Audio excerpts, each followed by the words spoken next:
Here we go. Do you really think you have a chance against us, Mr. Cowboy? Hey, motherfucker. What you like to do? Oh, I don't know. Play chess. Screw. Well, let's play chess. They give off to Jonathan Taylor. Jump cutting his way close to the goal line. He's in there. Touchdown. I-N-D-Y. Jonathan Taylor. Wheeler finds Quan from the window. Here's Halliburton into the front court. Mishandled it, but gets a shot. Hits it. Hits it. John, I have never been better to be on the air with you here in Indianapolis, a place where so many of my dreams have come true. The Ride with JMV on 93.5 and 107.5. The Fan. All right, I'm going to get to IU. We got a lot of IU conversation coming up in a second. I did because it has been a lack of balance with the Pacers this season because, the Pacers start smack in the middle of the Colts season, and that's when things were going well in the Colts season. Everybody was excited.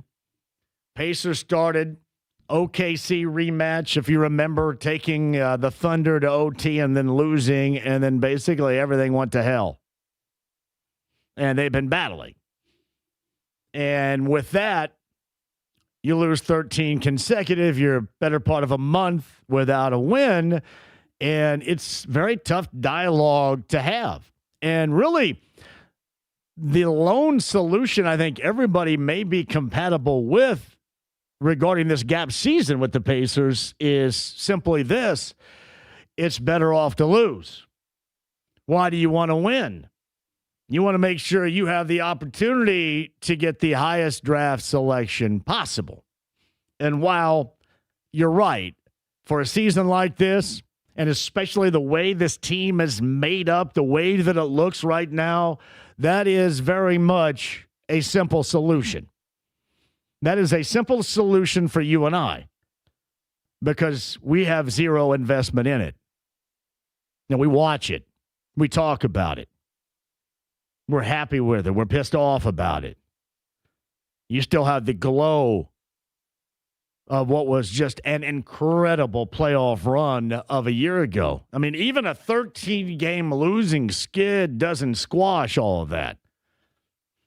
Simply put, you understand the circumstances, and you kind of roll with it a little bit. So I'm not going to suggest it's out of sight, out of mind, because we still pay attention. I still watch. I still love the NBA. I watch basketball all the time. So that's never going to stop. But it leads us to this. So the Pacers now, for the first time this season, have a very modest 3-game win streak. And I knew this was coming last night when they won that game. They beat the Celtics last night down at Gainbridge Fieldhouse. If you were there, and a lot of people are still going to the games, by the way, because the place is still loud mid-season-wise, and I think that's really nice. 98-96 was the final. No Jaylen Brown, no Jason Tatum. The Celtics still pretty good with what they put together this season. But now the Pacers have a 3-game win streak. And I knew I was going to face the questions of, do you really want them to win?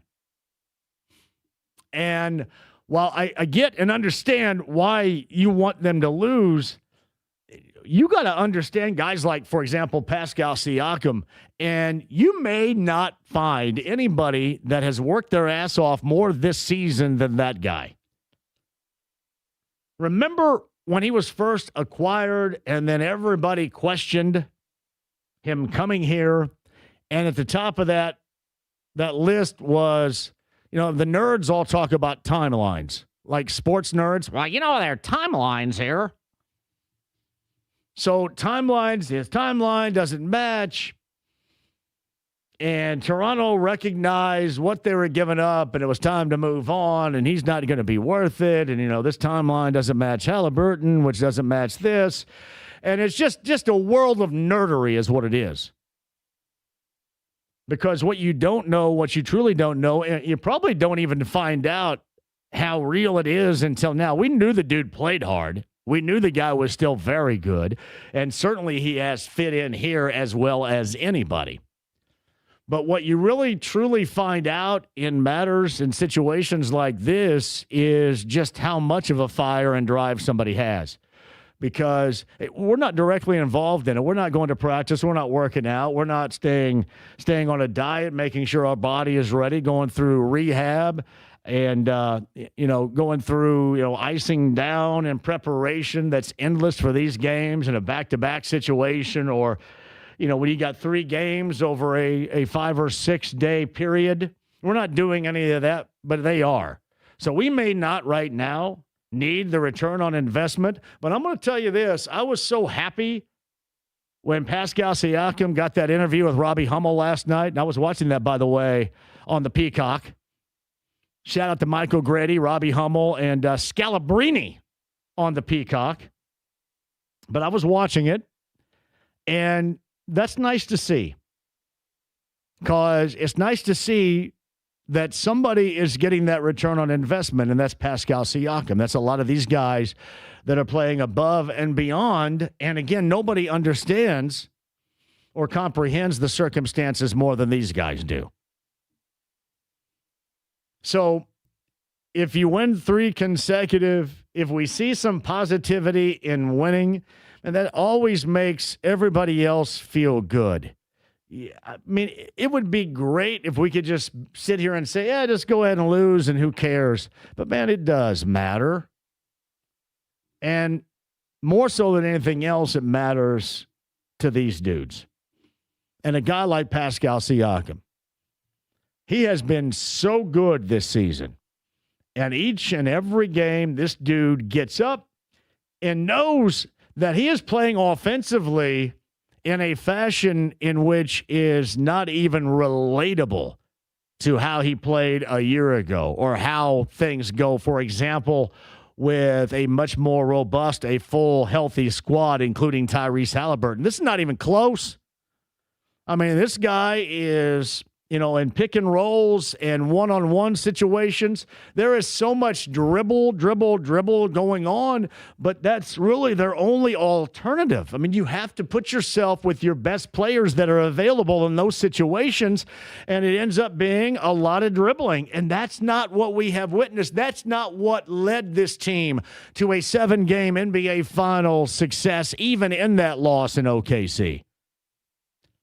But it certainly has led us to understand what we really, truly like about these guys. And a guy like Pascal Siakam, because no matter the circumstances, this guy goes out there and plays his ass off. And there's no debate. There's no question. And that's the way that you want it. As a sports fan, and at the Pacers, in this case in basketball, your favorite team, that's always how you should want it. Hey, if they lose, they lose. But if they win, you get some return on these guys that are really, truly going at it. Again, under conditions that are privy to us to sit back and say, hey, this is a tank season, or me call it a gap season. You know how offensive that would be if you're a part of that team, to call this a gap season or to call this a tank season? That'd be so offensive.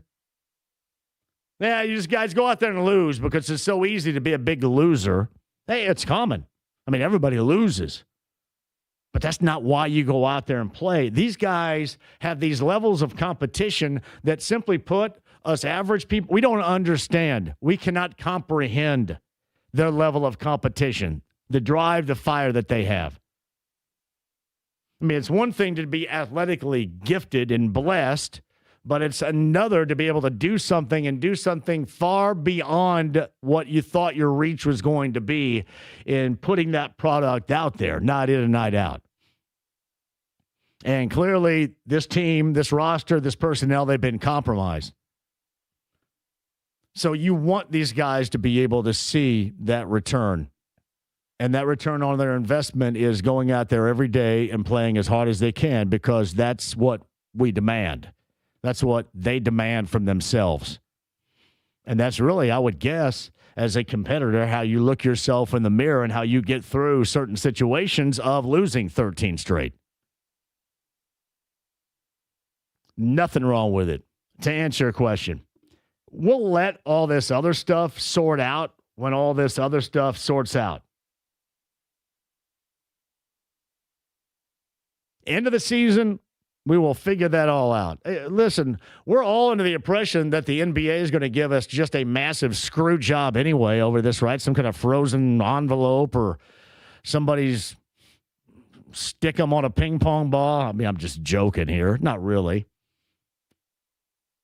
I mean, good fortune was something that this team got a heavy dose of up until they didn't, and that was the Halliburton injury. I mean, a heavy dose of it.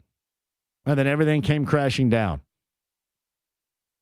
But the one thing you don't want to compromise in all this is the level of competition, how hard you go at it. Because we can't sit here and preach to these guys, well, you got to play hard, you make all this money. I mean, you make all this money, you play a kid's game, you got to at least work hard, and then say, well, you know what, you got a tank, you got a gap season, you hope they don't win. My ass. They're going out there and competing, and that's all you can ask for in this situation. And I like to see that actually a guy like Pascal Siakam demands that from himself. No doubt about it. Pacer thoughts from last night with that win. They get the Raptors coming up on the road tomorrow night, by the way. Check that. I'm sorry. No, that's at home here tomorrow night. Raptors and the Pacers. IU on the road later on tonight. So 6 o'clock, that was moved up. 93 WIBC has your coverage beginning at 6. Voice of the Hoosiers, Don Fisher. I talked with him a little bit earlier. I guess he is down with coming up on Friday. Yeah, we've been kind of hosed on Fridays here the past couple of weeks for the obvious because he's working. But Don should be good to go coming up on Friday at 5 o'clock. We have a busy week for you. And again, a shout out to bullseyeeventgroup.com. And the VIP tailgate that you know so well around here before every Colts home game, we're taking that on the road coming up this weekend to South Florida. In fact, around Hollywood, Florida, Fort Lauderdale, Hollywood, Miami. At the site of the national championship game at Hard Rock coming up on Monday night with Miami and IU. And we're going to have you set up all weekend long. And then I'm going to do a very special show right here on Monday. James, I've got to figure out how to work the equipment. All right? There's been a lot of figuring out for me recently, and I don't think I like it. Because I've had to read some things that I've given up reading long ago. Yeah, I'd heard you're going to be going down there kind of by yourself and doing this by your own. It'll be interesting. We'll see how this goes. Yeah, we'll see. And I don't have a chaperone.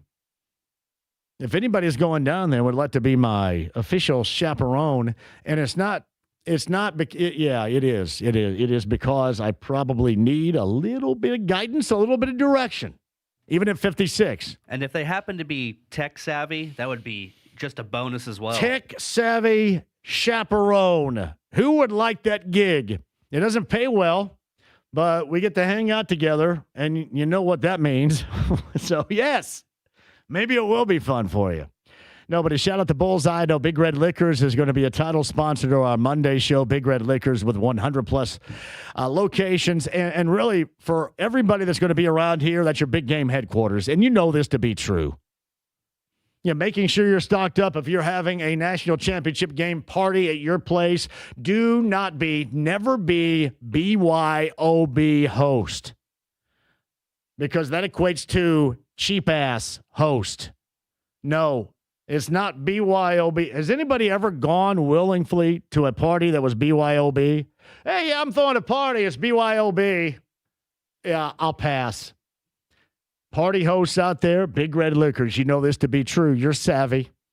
BigRedLiquors.com for all the great deals. And let me tell you this, up and down the lineup of all that they have available throughout the state of Indiana, you are going to find exactly what you need to be the host with the most for that national championship game on Monday. But we're going to keep you updated throughout the course of the weekend down there. And thanks to Kyle Canet and BullseyeEventGroup.com. And I know a lot of you guys, this thing sold out. This thing sold out fairly quickly, too. BullseyeEventGroup.com for all of that. We got a busy show for you coming up later on today. Mike Tomlin, by the way, NFL-wise, Mike Tomlin has stepped down. And he will probably have a gig pretty much immediately after stepping down, I would imagine. 19-year run. So this is what is amazing. Within one division, an 18-year and a 19-year run in the NFL is over. That's pretty incredible. I'm curious, with the success or lack thereof, would anybody have taken the recent success of Mike Tomlin in Pittsburgh over, for example, the recent success of the Colts? Just out of curiosity, because everybody over there, like this is a sigh of relief for a lot of Steeler people. Oh, that's great. They're going to move down the road and go someplace else. But would anybody have taken the results of the Steelers, even if it had been a massive disappointment for their fan base? Yeah, no, it's almost like I'm challenging you to take the scraps of Steeler fans right here. And I'm assuming you would also take the results of John Harbaugh in Baltimore here in recent history. 18 and 19 years, respectively, within the AFC North is now over in both Baltimore and now in Pittsburgh. Never a losing record. I will say this, that's I would put that right on the top of the resume, and then you can have all the dorks break it down even further. But that's right at the never a losing record. I have never been a loser. Nothing wrong with that. So the AFC North, massive changes. I saw the Chargers fire Greg Roman, the offensive coordinator. I was almost surprised. We were talking about the Chargers yesterday a little bit, too, in that loss in New England. I was surprised that they had won 11 games anyway. And by the way, if you put the Texans and the Niners, as I have placed in my Super Bowl in Santa Clara, would you guys buy the way that they have played, even though both have to go on the road for the divisional round? Texans a winner last night, and C.J. Stroud was nothing special. In fact, he had some struggles, but the defense absolutely choked out the Steelers, especially late, because when things started to go haywire for Pittsburgh and the offense, it went haywire in a hurry. Now, Will Anderson, stud. That defense, awesome. And I will say this regarding the Texans, they have major components that can do what? Get you wins on the road. And I know that's Pittsburgh, and nobody's really thrilled with the Steelers. And it's going to be a much larger test coming up next week in the divisional round in New England. But, man, I like the Texans, and especially if the quarterback can play consistently better than what he did last night. And then San Fran on the road in Seattle. Would you trust the banged-up beyond belief Niners or Sam Darnold and the Seahawks at home, especially after Sam Darnold with that exit a year ago in Minnesota in the postseason? We got that for you, too. More IU conversation. Greg Rakestraw is going to join us coming up at the bottom of the hour. Doug Crusan, former Hoosier. 67 team, played in the NFL, most notably with the Dolphins. He's going to join us coming up on the show a little bit later on today. Steve Walsh. Steve Walsh is the former Miami Hurricanes quarterback. Steve Walsh also spent time here. I believe, and Jeff George can send me a text, or maybe Jake, if he's listening right now, can tell me, because I know he knows Jeff very well. I believe the reason why Jeff George, because when Jeff George initially left Purdue, he was going to go to Miami, but I think he didn't go to Miami because Steve Walsh was already in Miami. Does that make sense? They may have had Steve Walsh and Craig Erickson. I'll have to look that up. But anyway, he ended up in Illinois. Now, Steve Walsh is going to join us. Also spent time here as the Colts quarterback. Steve Walsh, who is now at a high school in St. Paul, Minnesota. We'll talk about the national championship game with him as well. And this is going to be fun for me. I know a lot of you had this, remember? It had the explicit lyrics warning on it, which made us all buy it even more. If it had explicit lyrics, warning explicit lyrics, they made shirts out of it that Woody Harrelson wore in White Men Can't Jump, for goodness sake. Me so horny, I have that on vinyl. I should have brought the vinyl in. Me So Horny, which has played on B105.7 during the JMV takeover a number of times. Get the Blank Out of My House, I believe, is on the B side of Me So Horny. Luther Campbell, or Uncle Luke, is arguably the biggest Miami Hurricanes fan out there. And I put it to James yesterday. I said, James, this is your job. See if you can get Luther Campbell on this show. And he came through in the clutch. Luther Campbell, Uncle Luke, joins us coming up around about 5:30 or so. And frankly, I cannot wait for it. Cannot wait. How many of you out there had the tape or the CD of the Two Live Crew? Seriously, you got more motivated with the warning explicit lyrics. If they wouldn't have had that on there, you probably, whatever. But then as soon as they slapped that on there, it became high dollar. You got to have that then. Luther Campbell a little bit later on in the show. As J-Law wants to be my chaperone. Corey Elliott says, I feel like the Steelers win 9 or 10 games a year, scoring 16 to 22 points a game under Tomlin. I think it was Tom. Yeah, I would agree. But you think there are a lot of Colts fans that would take the results of the Steelers over the results of the Colts here in the last handful of years? How many of you would? Colts fans, seriously, a show of hands. You don't have to have Mike Tomlin as your coach because clearly there's going to be no changes made around here because everything's great. Everything's the same and everything's great. Everything's comfortable and great. We're all very comfortable and cozy and great. Would you have taken the Steelers' results here in the past handful of years over the Colts' results? Knowing what you know. Simple question. You can answer that. Text line 317-239-1070. You can also phone at 239-1070. James, have we identified the car parker? The illegal parker out there in the middle of two parking spots in this lot. I am not sure. I heard you guys talking about it. I believe is it a Chrysler? Is that what? Well, I'm not even going. It's a Cadillac. Cadillac. That's what it was. Best of all, it's a Cadillac. Yeah, it is. I was telling Todd, it is center cut right there between two. Because Hammer and Nigel said, you know what? Maybe they were just like bucked up against a little bit of a truck, and they were just that's center cut. That was purposely done. So that is, unless they're my boss or something.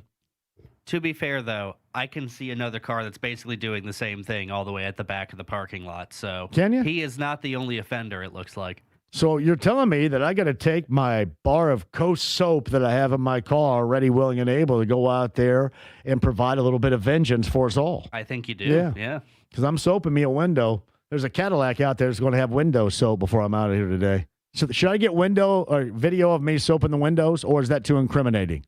I mean, is it considered a crime to soap somebody's windows? Well, in Greene County, it was like a rite of passage. Oh, well. And so was throwing corn at cars during Halloween. See, I think you couldn't do it after Halloween, and you couldn't do it early before Halloween, but there's always this time frame when it was recognized that it was okay. And I told you this before. The reason why we did that, like the whole reason why you did it is to get somebody to shoot a gun at you, which sounds absolutely ridiculous.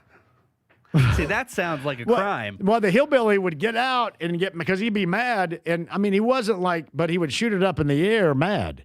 Like, that happened like 3 or 4 times. But it was a different era. It was a different era. Yeah. I think it would be good content, but maybe I'm the wrong person to ask. See, here's the problem I always had with that was I had a dog that went everywhere with me, a collie that followed me everywhere. And that dog, I couldn't get it to stay home.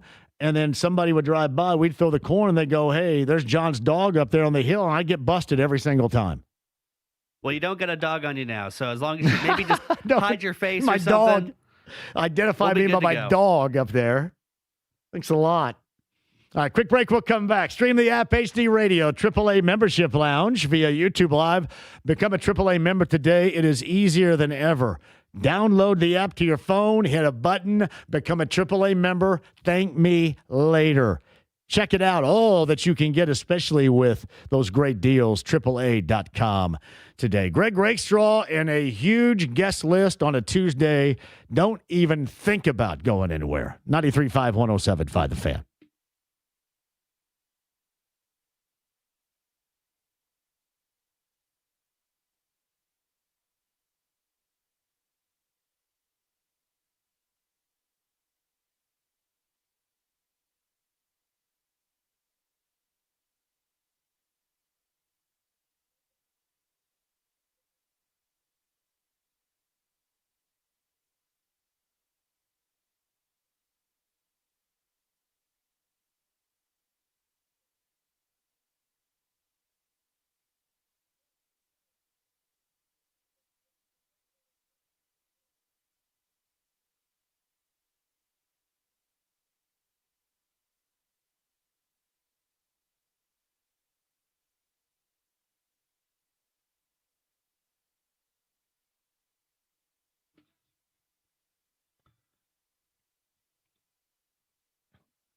Oh, shout out to Thomas and all my friends at Premier Weight Loss. 2 locations, Fishers and on the north side of Indianapolis, that is North Meridian.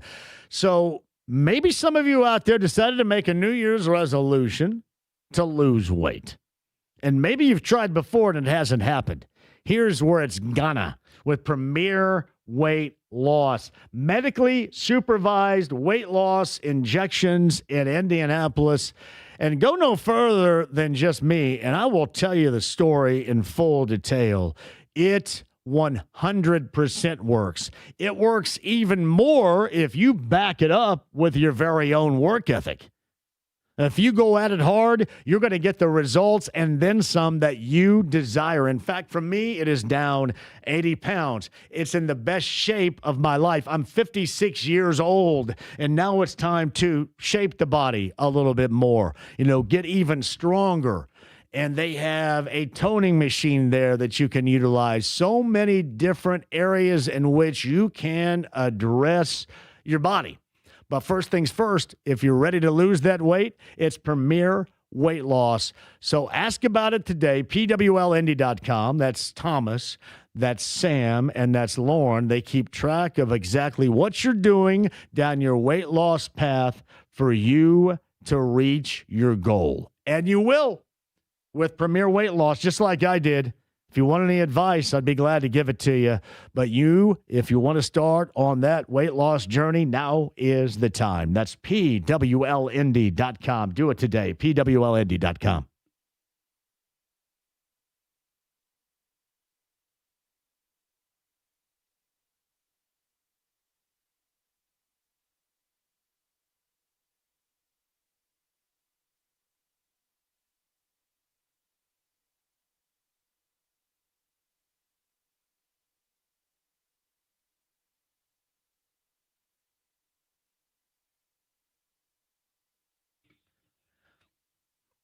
I got great locations for you. Never miss a sporting event moment at the District Tap. Also, you're going to have damn good food, happy hour specials. It is the place to be. Clearwater Crossing on the north side and downtown Indy. The downtown Indy location is great for any event going on at the Field House. I've said this before. You can pregame and then post it up after the event at the District Tap downtown. It is got everything that you desire, from a family meal to maybe an intimate setting for you and your significant other, or one where you set it up as an intimate setting, but you're also eyeballing over, your partner's shoulder to watch the game.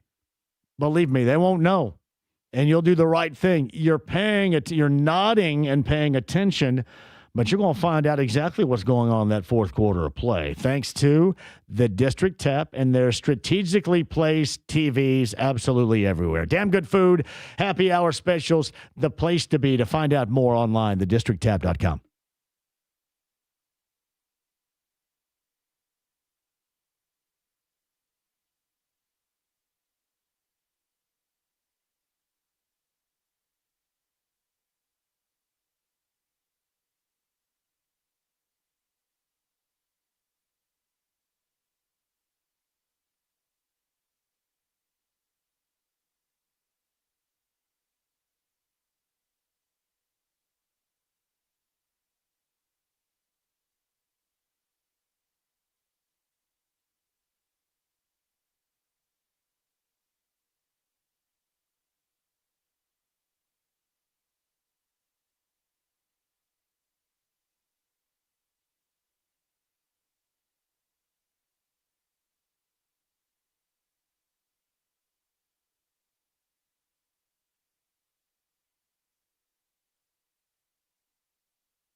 The Ride with JMV. And then at that point, Billy, your house started to shake, the heavens opened up, and God himself spoke to you and said this, Bob, but my name's Billy. It doesn't matter what your name is. 93.5 and 107.5. The Fan. I'm John. Thank you for joining us. Should I send out a picture of this vehicle and put a poll? Does this vehicle deserve to have its windows soaked before the end of the show? That's the essential double parker out there, is it not? Show yourself, double parker. Well, hopefully the double parker's not signing my checks. It's a dangerous game you're playing. It is a dangerous game I'm playing. Seriously, I may carve out a check that my rear end cannot cash right here. But it's for the principal, Jay. It is for the principal. Hey, if we film it, we can just say we are doing it for content, and I think we're covered on that way. Working for all of us right here. Busy show. Doug Crusan a little bit later on. Steve Walsh, the former Hurricanes quarterback, spent time here in Indy as well, coming up later on in the show. And the legendary, by South Florida standards, and really in the standard of pop culture for all of us, Luther Campbell of 2 Live Crew. 5:30 today for Uncle Luke. Meantime, Andy Moore, Automotive Group Hotline. He's kind of the same way as Luther Campbell is in Southern Florida, around Miami, in Lanesville, Indiana, and Southern Indiana. Greg Rakestraw joins us now. Hello, Greg. At what age? Well, first of all, hello. How are you?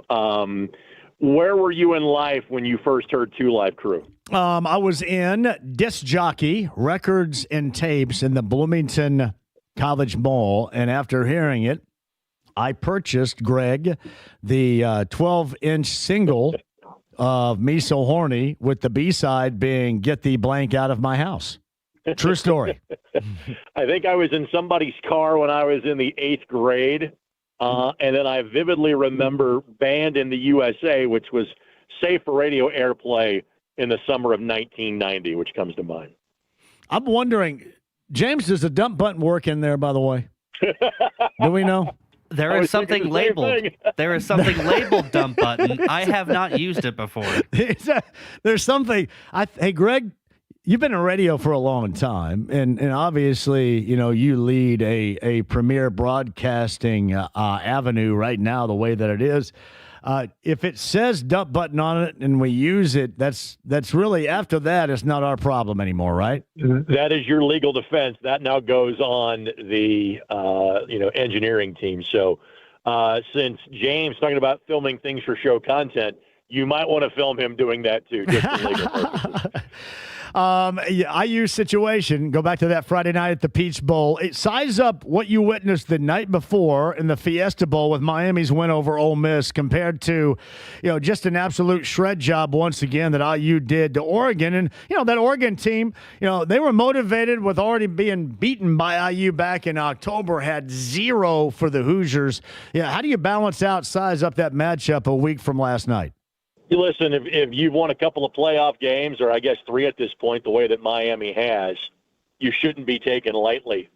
But I honestly thought that Friday night that Oregon would give Indiana a competitive game because they had seen them before. They kind of had an idea what to expect. And again, think about how good Oregon was defensively against the number 4 team in the country, and Indiana put up 56 on them.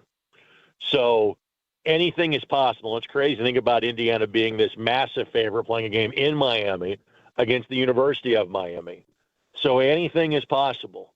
But a team that knew Indiana and a team that had won 2 playoff games had nothing they could do to stop Indiana. And after they moved the ball in the first drive, they really didn't move it again until that game was no longer competitive. So I think Miami is a really good team.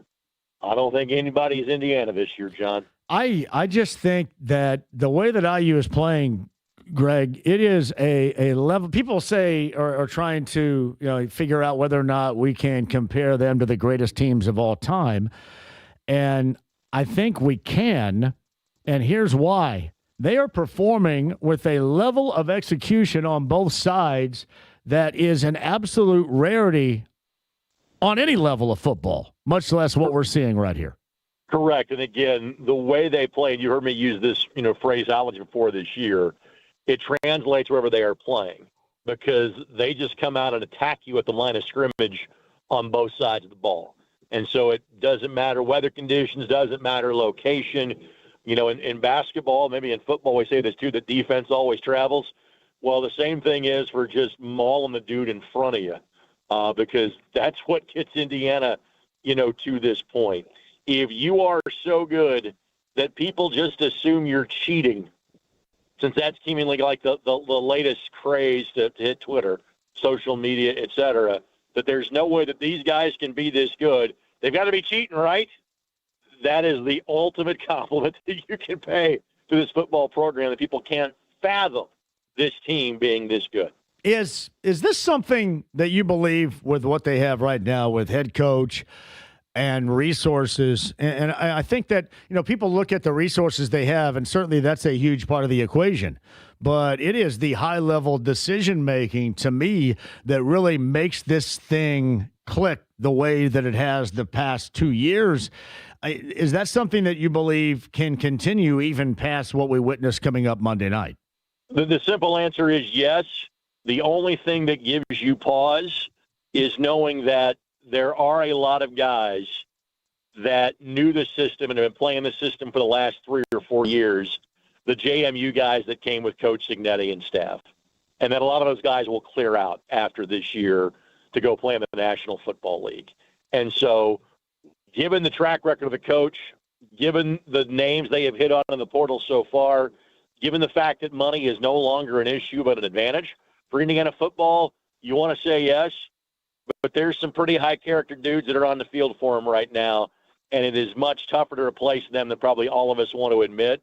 So that's the only thing that kind of gives me pause in this scenario for next fall, John. Yeah, it would seem to me how difficult it would be to make the selections of guys. Like, the resources or not. I mean, everybody thinks that, having the massive resources, is the biggest of the steps. And while that is necessary, making the right call, the right picks, which clearly the past 2 years he has, you combine that with the cohesion of keeping your two offensive and defensive coordinators right here. I mean, this is stuff of legend because simply put, in this era so far, we just haven't seen it.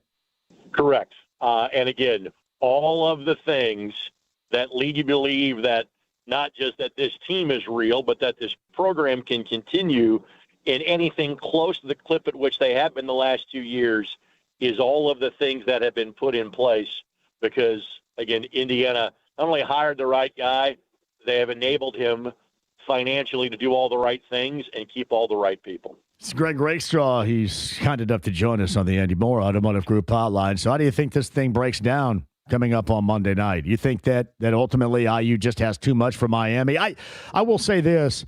I think that the game we witnessed with Miami and Ole Miss was drastically different compared to what we saw with IU because IU was flawless and dominant, and Ole Miss and Miami was entertaining in the final handful of possessions, but there were a lot of mistakes made in that Fiesta Bowl last week. To think that you can replicate a 34 to 40-point win, you want to say is foolish, but Indiana has done it so much.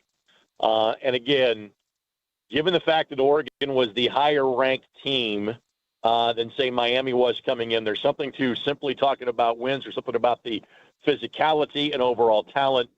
But again, I just think Indiana, there's too much. I think this is probably in the 2 to 3 score range. Again, to think you can repeat the near perfection which Indiana played is a big ask, even for this group from Friday night. But I get the feeling this is, I don't want to say comfortable, but I think a 2 to 3 score win for Indiana. Here's Greg Rakestraw, the Andy Moore Automotive Group hotline. Quick college hoops update. Things not going quite as well for IU basketball. They get Michigan State on the road at 7 o'clock later on tonight, unbeaten Nebraska. They had them down 16. Nebraska came back and won in Bloomington on Saturday. Meantime, Boilermakers, rolling over Penn State. Boilermakers coming up next, get Iowa on Wednesday night. Both of those teams as we enter the midweek play in the Big Ten. Again, for Purdue, you're checking off boxes. You're trying to make sure everybody is ready to go and healthy because you know what you got. And for Purdue, you're trying to, emulate what Indiana has done on a path to a championship, trying to do the exact same thing, but know that in this case, you get it in your backyard in the Final Four. And so everything for Matt Painter's team is just kind of checking boxes and making sure you are as ready for the middle of March as you possibly can be. And for Purdue fans, enjoying Braden Smith, Trey Kaufman, Ren Fletcher Lawyer, knowing that it will become increasingly more difficult to see a trio like that stick together the way that this group has done. You're trying to enjoy this run as a fan, but in terms of kind of measuring the team, you know what you got. You know you're going to be a Final Four. You know you're going to be a national championship contender. Just make sure you're feeling that way about your team 2 months from now when the calendar flips to the middle of March. Is it fair? Go ahead. Go ahead. I'm sorry. No, you continue. As far as Indiana is concerned, again, it's hard to get upset at anything with Indiana University sports because you're just in the afterglow of the football team. And again, you're grading on a curve knowing this is Darren DeVries' first year. And so you're very disappointed about what happened and how things played out against Nebraska. But again, it's a pass or fail class. It is, did you make the NCAA tournament?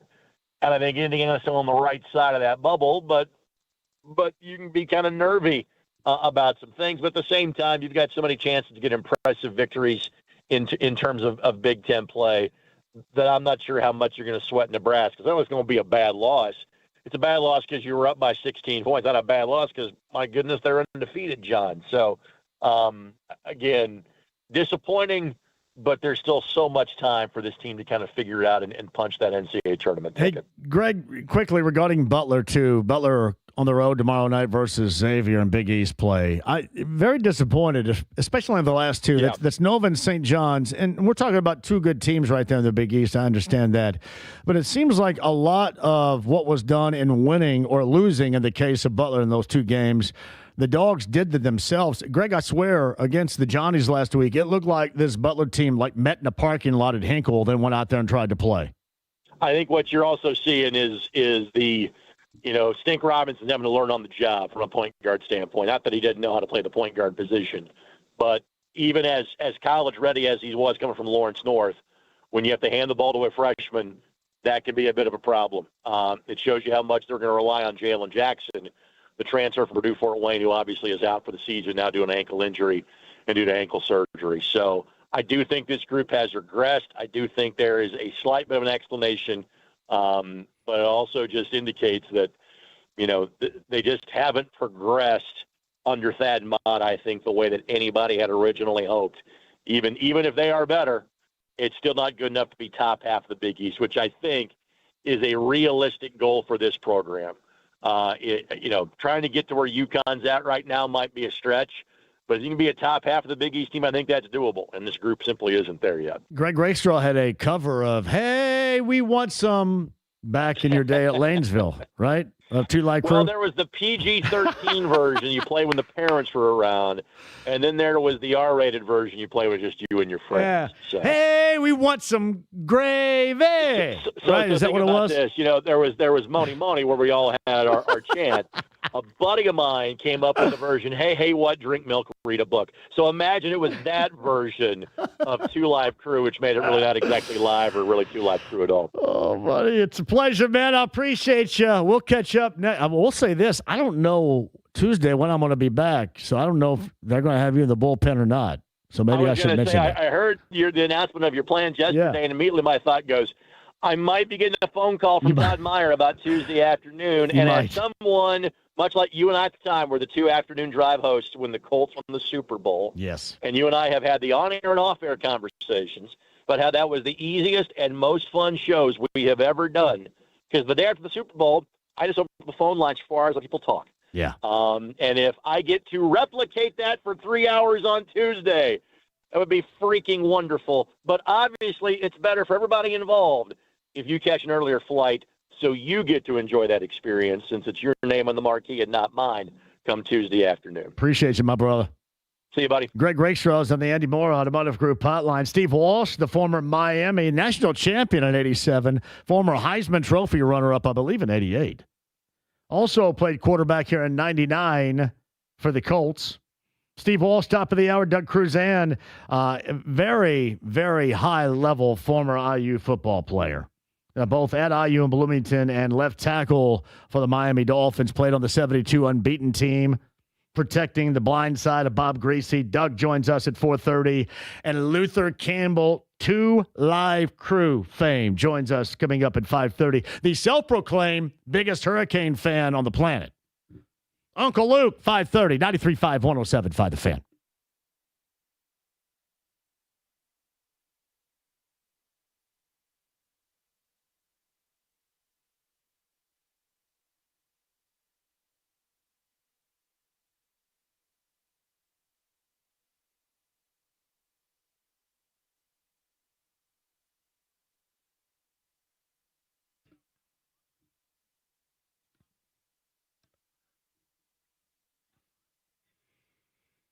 Hey, John here for Heaven Hill Distillery. You know that during the football season, me and Brent Hall, yeah, no, Brent Halverson's a little bummed out. Brent Halverson saw the Packers lose in the fashion in which they did. And yeah, if you missed that for Brent, he's the biggest here in the state of Indiana, Grateful Dead fan. We saw the passing of Bob Weir over the weekend as well.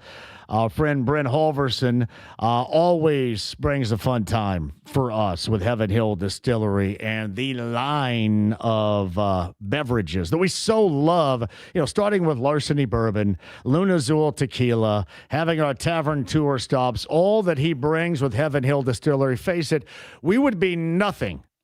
We would be nothing at this station and this time slot without Brent Halverson and Heaven Hill Distillery, and always thanking them for what they do. Just like family, as always, and for you, if you're gearing up for a big weekend, make sure Heaven Hill Distillery and their line of products is a part of that football celebration. 93.5 and 107.5 The Fan.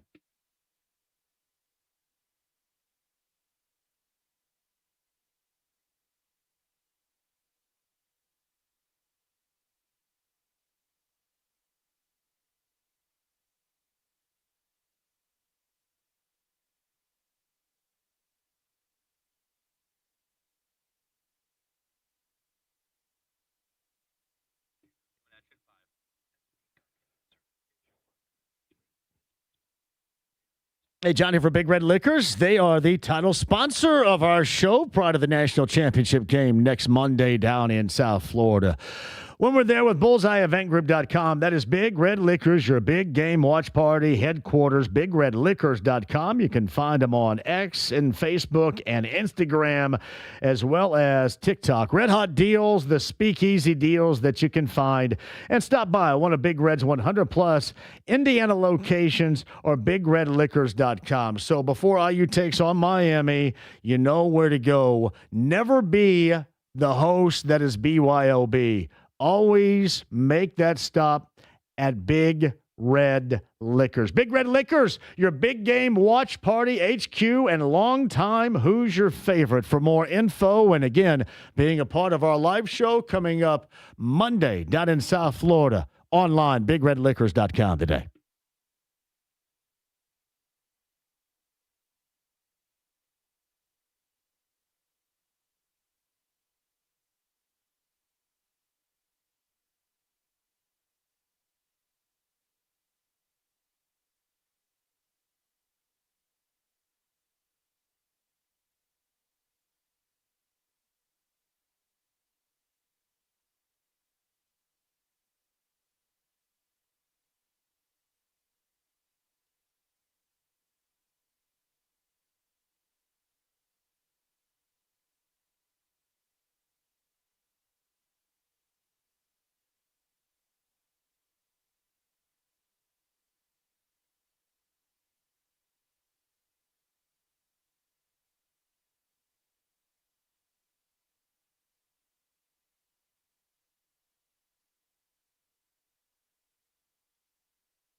The Ride with JMV. You get nothing. You lose. Good day, sir. 93.5 and 107.5. The Fan. So after 19 years, Mike Tomlin's run ends in Pittsburgh. He steps down.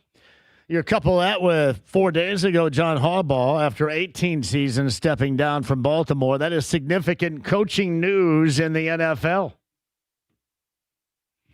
Without question.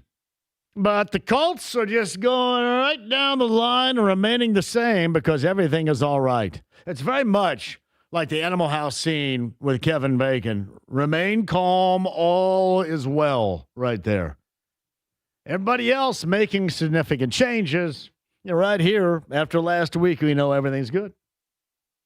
Everything is good. Got a little bit of hope. Cross your fingers. See what happens. National Championship game on Monday. We'll be there with BullseyeEventGroup.com. The show is going to be brought to you by Big Red Liquors and a busy show. Babe Laufenberg, the former Hoosier, is going to join us later on this week. Billy Corbin, the writer, producer, and director from South Florida. The 30 for 30s on the U. Cocaine Cowboys. Billy Corbin joins also the show coming up tomorrow. Meantime, 239-1070 is that number. LA's been on hold for a bit. LA, welcome to the show. How are you? Hey, Happy New Year to you.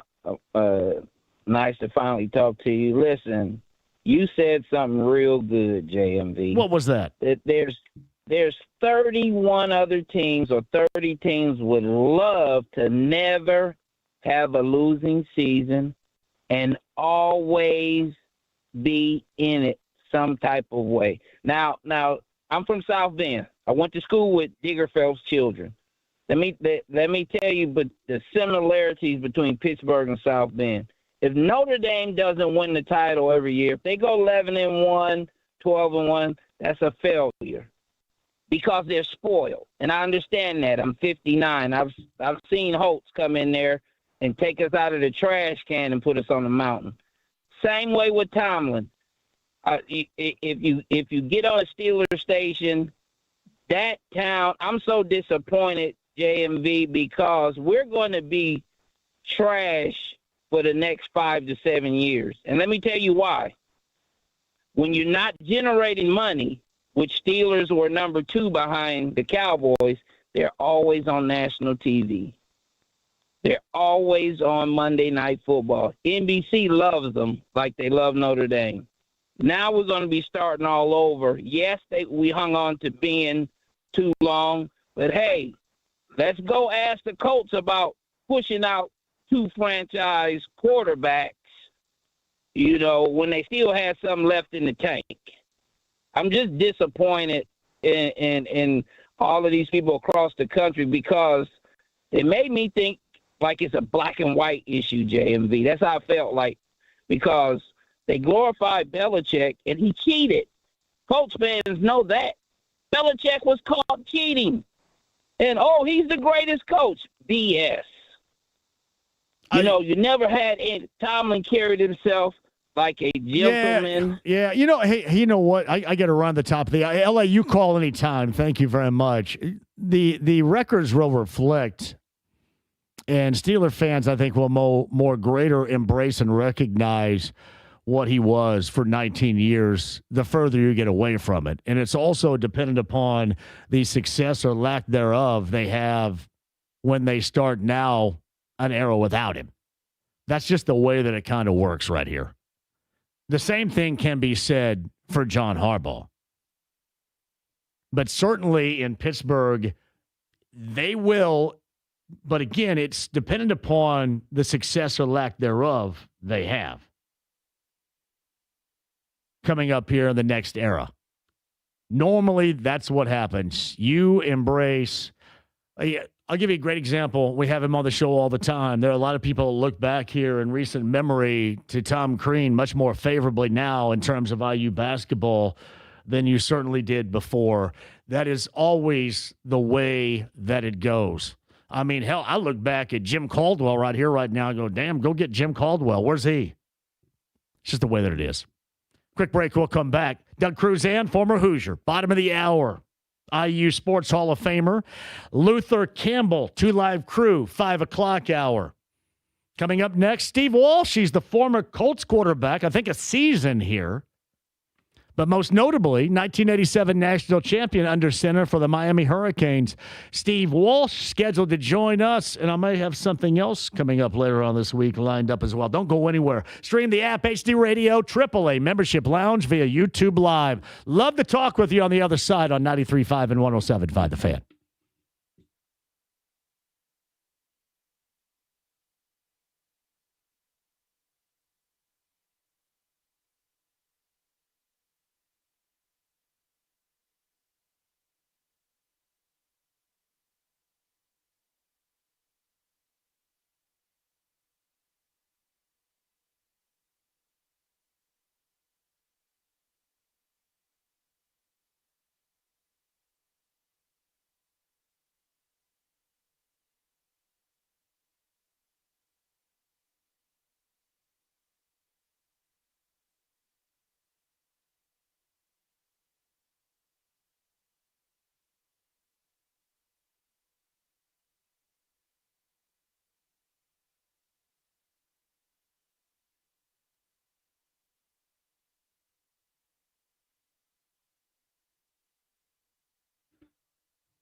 Hey, John here for WeGrowHairIndy.com, 317-522-2995. You want your real growing hair back again to start a new year because you're losing it and you want to do something about it. You can be proactive with WeGrowHairIndy.com, 317-522-2995. That's WeGrowHairIndy.com today. Who is it?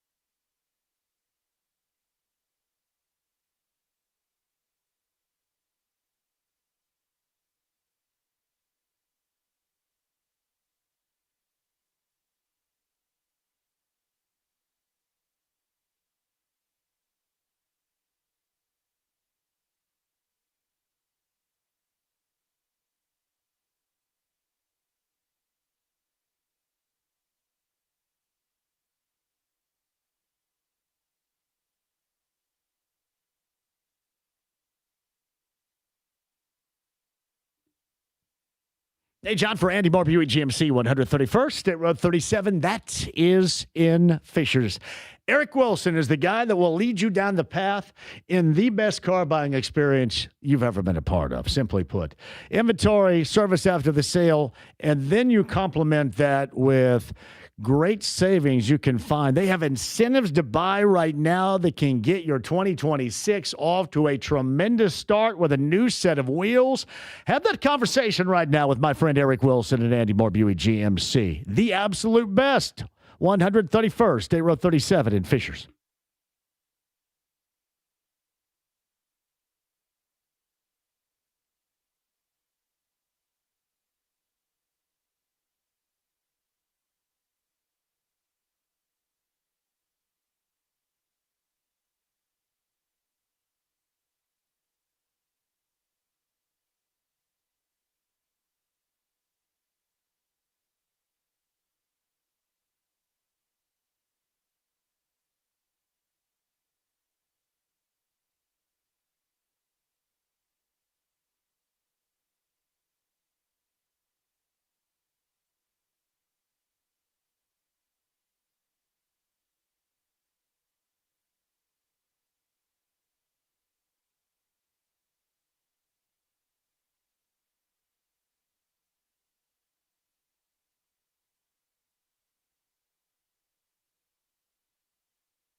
The Ride with JMV. We're putting the band back together.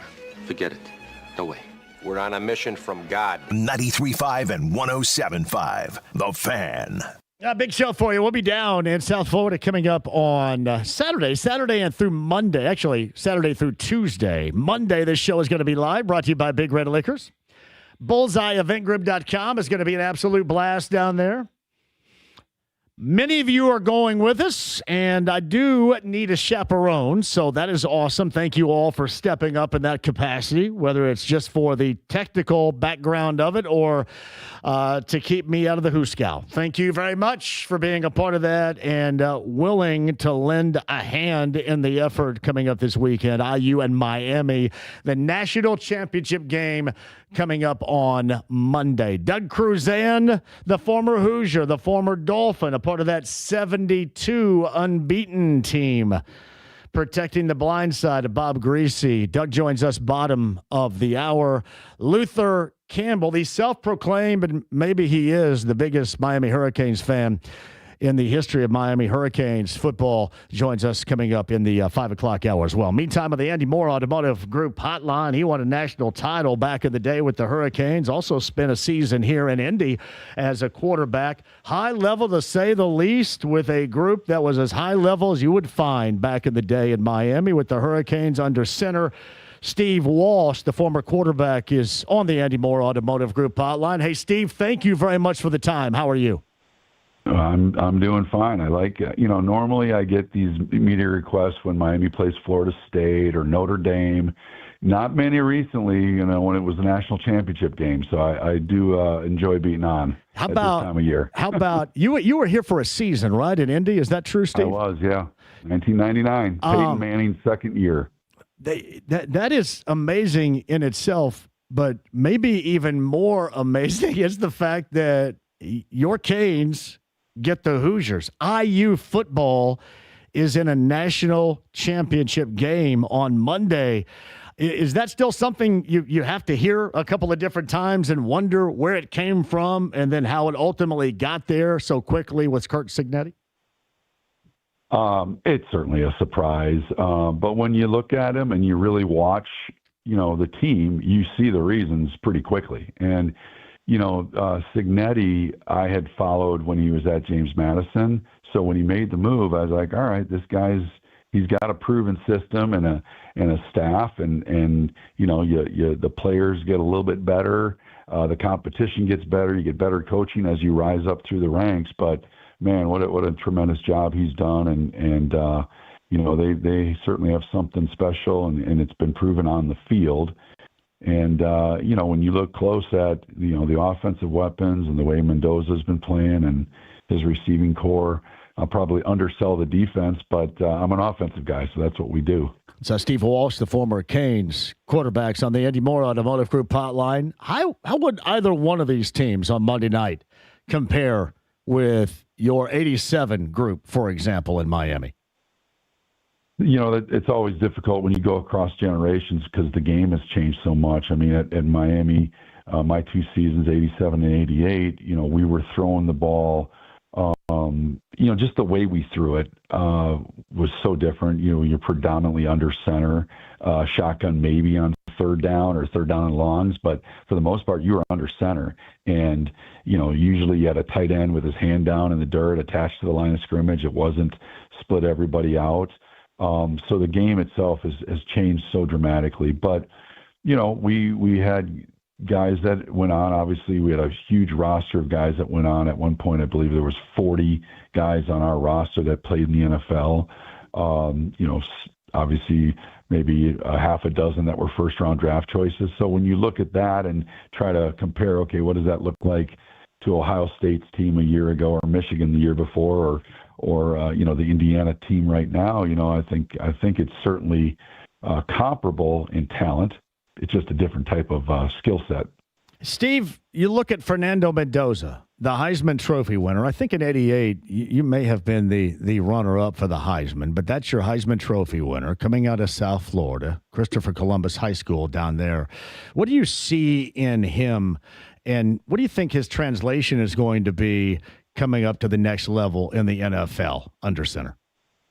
Well, I can't say that I've watched him many times this year. There's been a handful of times I've watched him pretty close against Oregon. My takeaway, even though he's a little high-strung and borderline kind of goofy just because of his personality, and that's great, don't get me wrong, but his poise on the field is something that I really appreciate. He doesn't get rattled. And, believe me, there's a lot of things said that doesn't get picked up on the microphones, that happened during game trying to rattle a guy, and he doesn't seem to get rattled. And he puts the ball in great locations. He protects his receivers, and then when he gets in trouble, as what I saw in the Oregon game, he's got this sneaky athletic ability you don't necessarily expect to escape and then go pick up a first down. And those are the skills. All those skills I just said translates very well to the NFL. Now, they'll dig deep and they'll see his strengths and what are his weaknesses, because there's probably something.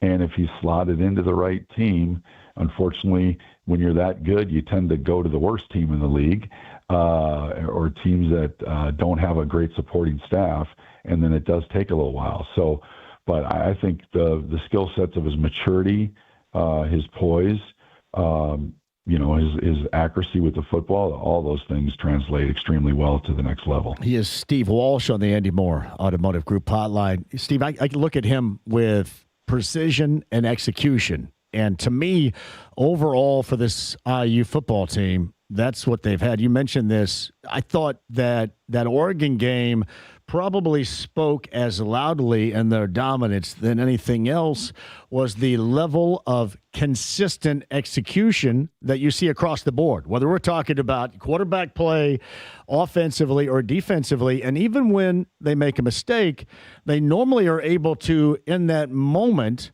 make up for that mistake. For example, like the fumble from Mendoza going down the field where the center jumped on top of it because he was trailing the play and still hustling down.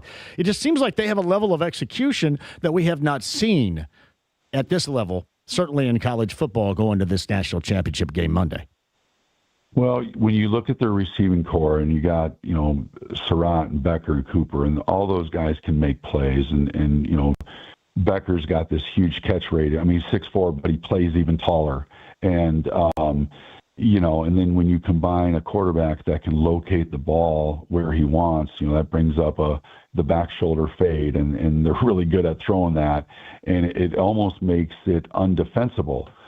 However, the way you stop any great quarterback at every level is the pass rush. And that's where Miami has to show up.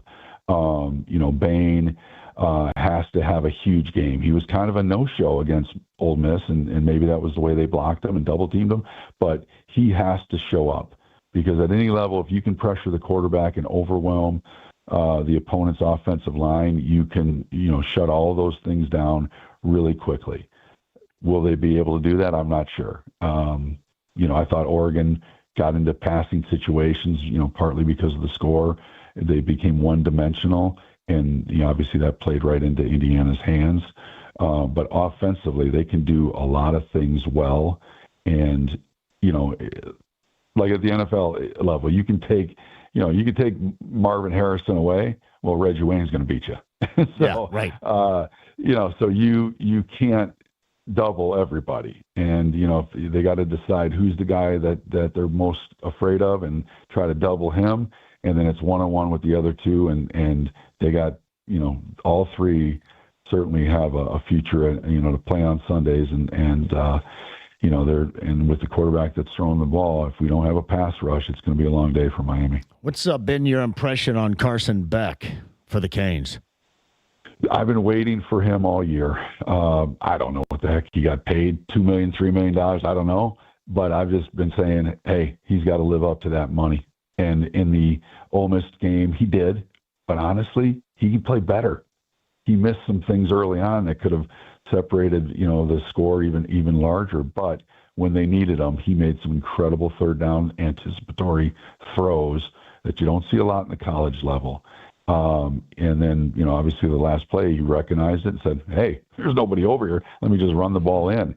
I think, for the most part, his 6 years of experience being around the college game has really showed off. He has a calming influence on that team, and I think that showed up. And he's going to have to be at his absolute best decision making and moving the team, because they are going to get in situations. Everybody knows Miami's going to try to run the ball and play keep away, try to keep Mendoza and that offense on the sidelines, and to do that, you're going to have to convert some key third downs, and that's what he did against Ole Miss, and he's going to have to do that even to a higher level, I think, on next Monday to win that game. Yeah, Mario Cristobal, the head coach, has he been and brought to the program what you as a former Hurricane thought he might to this point now? Yeah, so Mario was on the team as a freshman my last year, and then his older brother, and he's got that offensive line mindset. They just want to pound and ground and pound you and be physical, and that shows up on his post game interviews, as you can tell. But I've known Mario. I visited him and spent time with him when he was in Alabama, as I was a coach, and he's learned from the absolute best and Nick Saban, and he's applying it in his fashion to this team, and he's making his mark. And the other thing, ironically enough, also a teammate on that high school team at Christopher Columbus was Alex Miraval, and Alex is, I think, in my opinion, the absolute best technician offensive line coach in all of college football. And with Mario and Alex, they got an incredible system and how they teach offensive linemen. And, when you build a team from the inside out, you're going to be pretty good. So Steve Walsh joins us, 87 national champion. Could NIL support financially that 87 team and what they would cost in this era? Well, yeah, because of inflation. Certainly the dollars then weren't, they didn't have to be. Well, position by position, it really was amazing with that group, because almost every single position had somebody of star-worthy note. I had 3 receivers that all played in the Pro Bowl at one point in their career in my college. So I went to the NFL. My receivers were worse than what I had in college. Arguably Michael Irvin was one of them, so he was pretty good. But no, it was an incredibly talented team. And then we have, kind of what Indiana's probably got going is the confidence that we'll overcome anything. The one game I lose in college, we miss a 2-point conversion. I'm on the bench thinking, okay, we're going to get the onside kick. I'm going to hit this pass. We're going to run here. We're going to kick a field goal. We're going to win. That was my mindset. Yeah. And, so that is incredibly tough thing to overcome when you have that level of confidence that somebody's going to make a play. We can do anything. We're never out of the game. And it seems like that's what Indiana has right now. It's Steve Walsh who joins us. You referenced the Notre Dame game, and of course, we've seen this documented. One of my guests later on this week, in fact, tomorrow, was Billy Corbin, who put together that 30 for 30. He's out of South Florida. I'm assuming you're a part of that, so you know that. Yes, exactly. You know that dude just a little bit. He's been on here before because I've been, when I was growing up and you were in Miami, we were entirely fascinated by watching you guys play and what you guys were able to accomplish. But as a competitor, are you ever able to completely put that Notre Dame game behind you that you just referenced? Or is it something, do you, I mean, you're older now, what are you, 59 or whatever, and we all get old, but do you ever truly put that moment of play as a competitor behind you? I don't think so. I live up in Minnesota. I'm in the Midwest. Everybody wants to go to, every Catholic kid wants to go to Notre Dame. I was probably that same kid. And then, these kids, they wear Notre Dame T-shirts and Notre Dame jerseys. I'm like, come on, really? No. So I'm constantly reminded about Notre Dame, and it just drives me crazy. But listen, it was, ironically enough, for the Notre Dame game, there's one of the team guys on that team who scored the winning touchdown was a high school rival of mine, and we've done some things together, and we actually had a little rendezvous get together down in Miami before that August game. And listen, I talked to Tony Rice, and he's been great, and so we knew after the fact. Obviously, it's one of those classic games, documented in college football. But you still you wanted to get that one extra point to win that game. Yeah, it simply put, and it probably doesn't feel that way to you, but for an average college football fan, that's one of the greatest games of all time. And it really rarely do you see a game with the hype leading up to it match it, and it absolutely did. That's a rarity in sports in general today, Steve. Yeah, and one of the things Jimmy Johnson always talked about, these big games. There's a lot of emotion, and there's going to be big plays. There's going to be big plays on both sides of the ball because in championship games there's talent, but it comes down to who's going to make the most bad plays. Team that makes the most bad plays probably going to lose the game. So Steve Walsh, the former Hurricanes quarterback, is kind enough to join us today on the Andy Moore Automotive Group hotline. If you were asked by either quarterback coming up on Monday night, whether it's Carson Beck or Fernando Mendoza, advice in how you handle situations that are going to be as magnified as this one coming up on Monday night, like what's the first thing that you would tell them in making sure you're keeping yourself grounded the moment you step on the field coming up in South Florida Monday? Yeah, I mean, I think in these big games, you just have to understand that stay within yourself, do what you've done all year. You don't have to do any more. There might be a moment in the second half that you have to step up and do a little bit more. But start the game off with consistent reads, get into the flow of the game. Don't try to do anything silly early on. Just be solid in your fundamentals and let your talent eventually seep out of you, which is what's going to happen if they go in there and they're relaxed and they're confident and they're poised. I still have this day. I bought it back in 1987. I have I don't know if you remember these Miami Hurricanes hats that were corduroy and green or turquoise or what, I don't know what the color is, but it had the orange script in cursive. And I still have that today. Those things were very popular back then. It was a must-have at Merle Harmon's Fanfare back in the day in Bloomington, Indiana. So I still have that. And those are some of the more fond memories that you lived that we had. And, those are things that you know that how ingrained they are, and they're so significant when you can so easily and so vividly remember memories like those 80s teams you were a part of today. Well, I got one of those satin, I don't even know if it was starter, satin starter jackets, the green ones. So, and I'm sure Luther Campbell, who's going to join the show a little bit later on, I think rocked one of those too. Matter of fact, so yeah, Uncle Luke. Uncle Luke, I bet you have some stories there. You have a great shareable story for us. Maybe one that's not told very often. That's rather entertaining. Anything come to mind about your time at Miami? Really, Uncle Luke, he wasn't Uncle Luke yet. Yeah. It wasn't until Two Live Crew and his album, sold a lot of copies, which at that time, that was a big deal. Right now, it's a whole different music industry. But, so I just remember Two Live Crew with Luther Campbell being part of that group, and then as that gained more success, then he became Uncle Luke to a lot of the guys. But no, nothing besides having some good times with the little Two Live Crew playing in the background, and it was listen, winning championships is a bond that is never broken. Yeah. You go back, and I'll see guys this weekend. Hopefully, I'll have a game ticket to actually get in, and if you have any, Eli Lilly executives that have a suite down there and want to invite a former Indianapolis Colt, hey, I'll listen.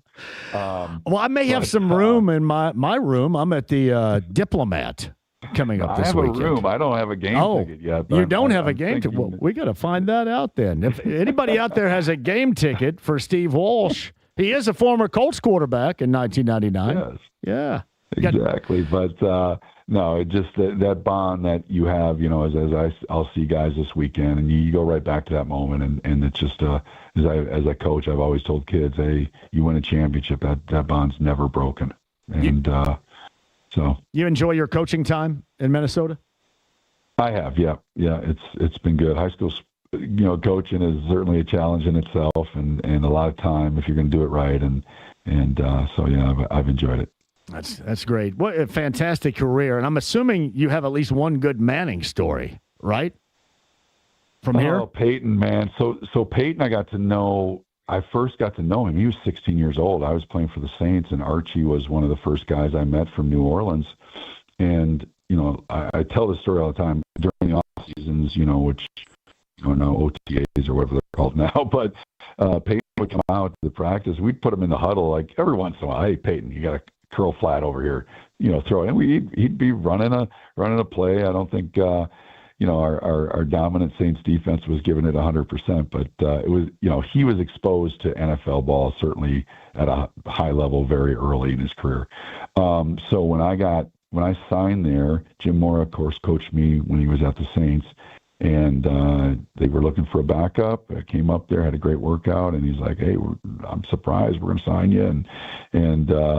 And so right away, Peyton kind of knew a little bit of my background, and we had a relationship. But there's a perfect example of a guy that had incredible work ethic combined with incredible talent, and that's when you get obviously one of the greatest quarterbacks that ever played the game, and Hall of Fame, and all the accolades that he has earned and deserves because he put his work in and was a great teammate. Steve Walsh, kind enough to join us on the Andy Moore Automotive Group hotline. Seriously enjoyed that, and I'm going to be on the lookout for a ticket. A ticket for Steve Walsh. Hold of me. Yes, and if we find you a ticket, you're going to have to stop by our pregame show. Okay, if you can do that too. I'm gonna force you to do that again. You have to do this twice with me now. But no, seriously, we'll be looking for you certainly down there. Thank you for the time and all the tremendous memories you've shared with us. And congratulations on a fantastic career. And hopefully we see you in South Florida this weekend. All righty, you will. Thanks. Yep, Steve Walsh right there, the former Hurricanes quarterback and a season here with the Colts. That was really good, by the way. Podcast that up at 107.5 The Fan. Steve Walsh, 87 national champion. Got into a little bit of everything right there.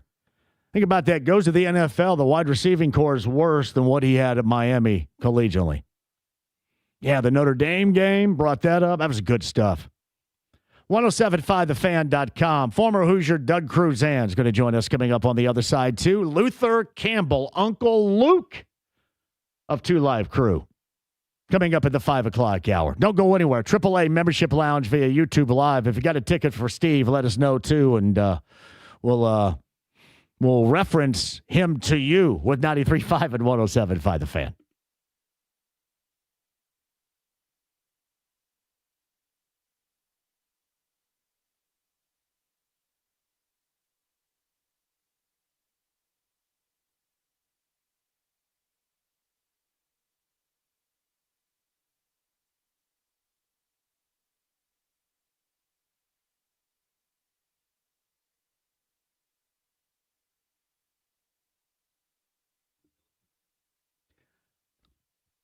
Hey, JMV here for QC Kinetics. I've been struggling with chronic knee pain on and off really for years. I play a lot of hoop, as I talk about all the time. And, when you get a little bit older, that's going to start catching up with you a little bit. But a few years back, I called and set up a consultation with QC Kinetics, and I'm so glad that I did. QC Kinetics, they use innovative treatments that also interact with my body's own biologics to get rid of my pain. So call 317-559-PAIN to get that free, no obligation consultation and let QC Kinetics see if you qualify for the therapies they offer and help you successfully become pain-free. That's the key right here. QC Kinetics uses regenerative therapies that include PRP, plasma, and stem cells. My knee has been pain-free, and I'm doing what I love, which is playing even more hoop at the age of 56. You can be helped, too. Be pain-free. No lengthy recovery, no harmful medications. It's QC Kinetics. Worked for me. Let's see if it can work for your chronic joint pain as well. QC Kinetics, a great success rate for qualified candidates. Get a hold of them today. That's 317-559-PAIN. Again, QC Kinetics, 317-559-PAIN today.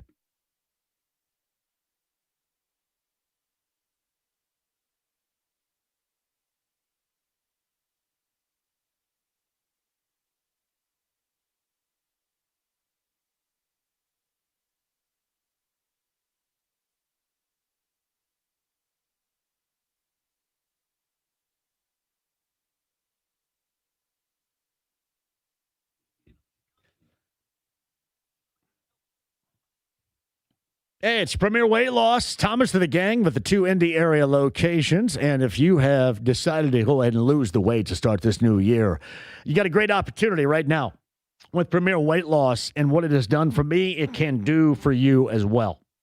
I always explain this. There is more than just the medically supervised weight loss injections here that you get. Certainly, that is going to set the stage and the pace for you to lose the weight. But you will see the ultimate results and maybe even surprising results that you're looking for if you also do the work alongside. I'm telling you, it's absolutely fantastic the way that it works. So get started on your weight loss journey today. Now is the great time to start the year. Do that and ask about their electronic toning machine. Speaking of something that works, it does as well. That's the process I'm in, is toning and working out the muscles in the body right now, and Premier Weight Loss is helping me do just that. Also, a great team to make sure you maintain on track and you reach your goals. Thomas, Samantha, Lauren, and the gang at Premier Weight Loss, simply put, spectacular. So if your New Year's resolution is to lose the weight, start today at Premier Weight Loss. Tell them I sent you. PWLND.com. I'm telling you, it works. PWLND.com.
The Ride with JMV. And the beat goes on, yeah.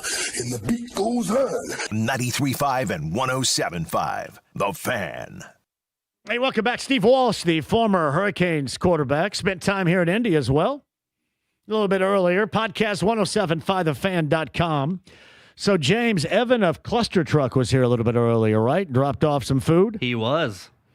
Why did he not stay?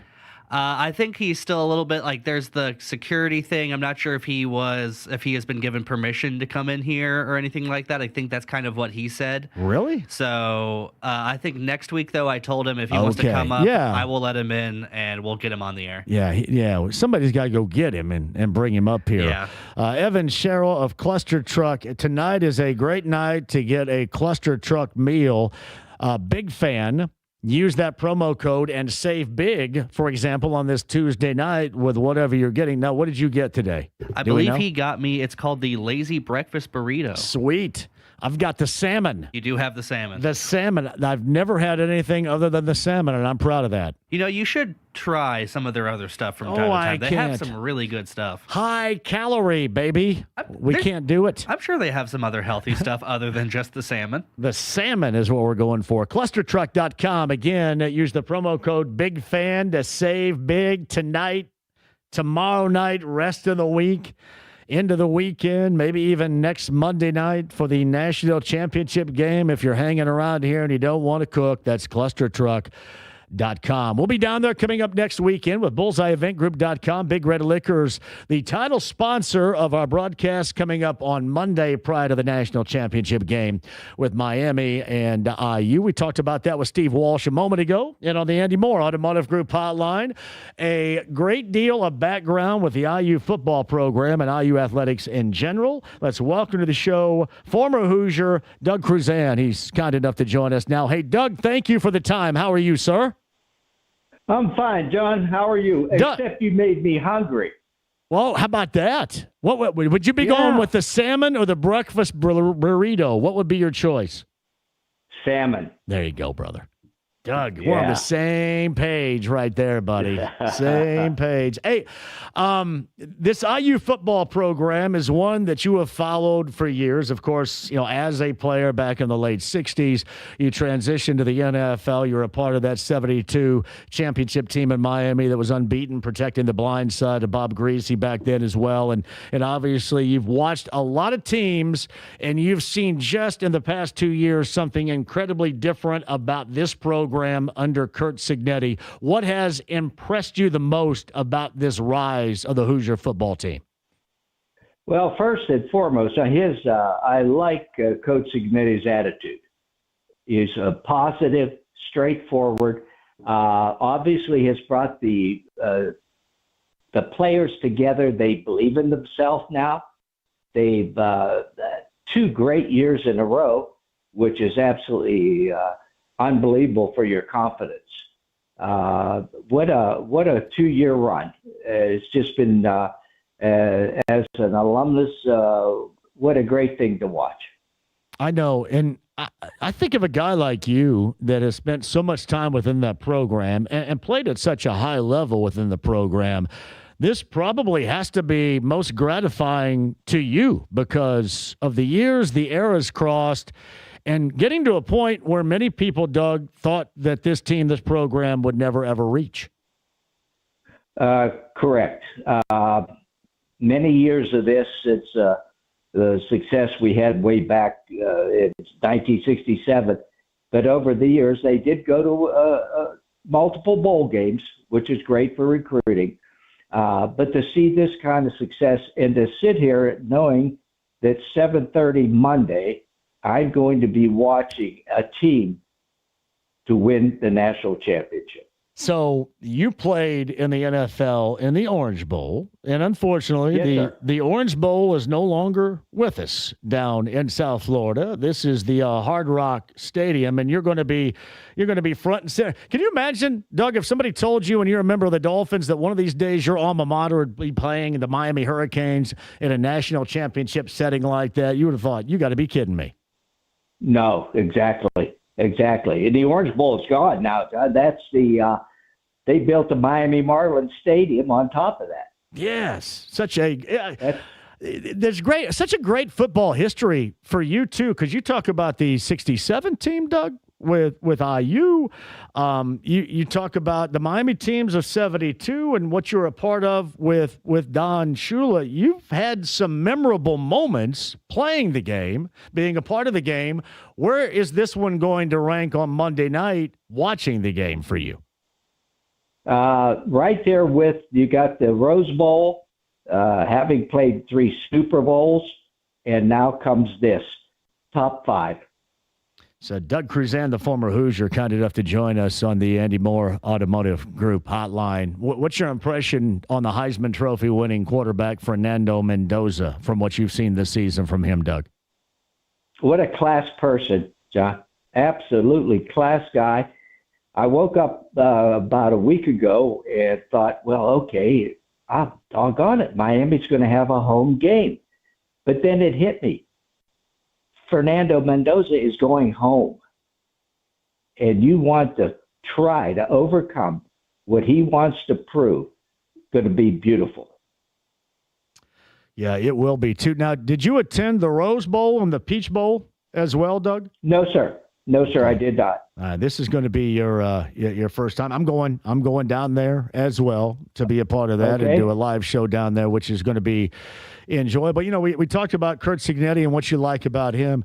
How about the job that the athletic director has done, Scott Dolson, in that selection of the head coach and then getting everything together to be able, because we got an entirely different landscape, certainly, than when you played and what you have witnessed, and being able to take advantage of the NIL and the transfer portal era and the fashion in which they have.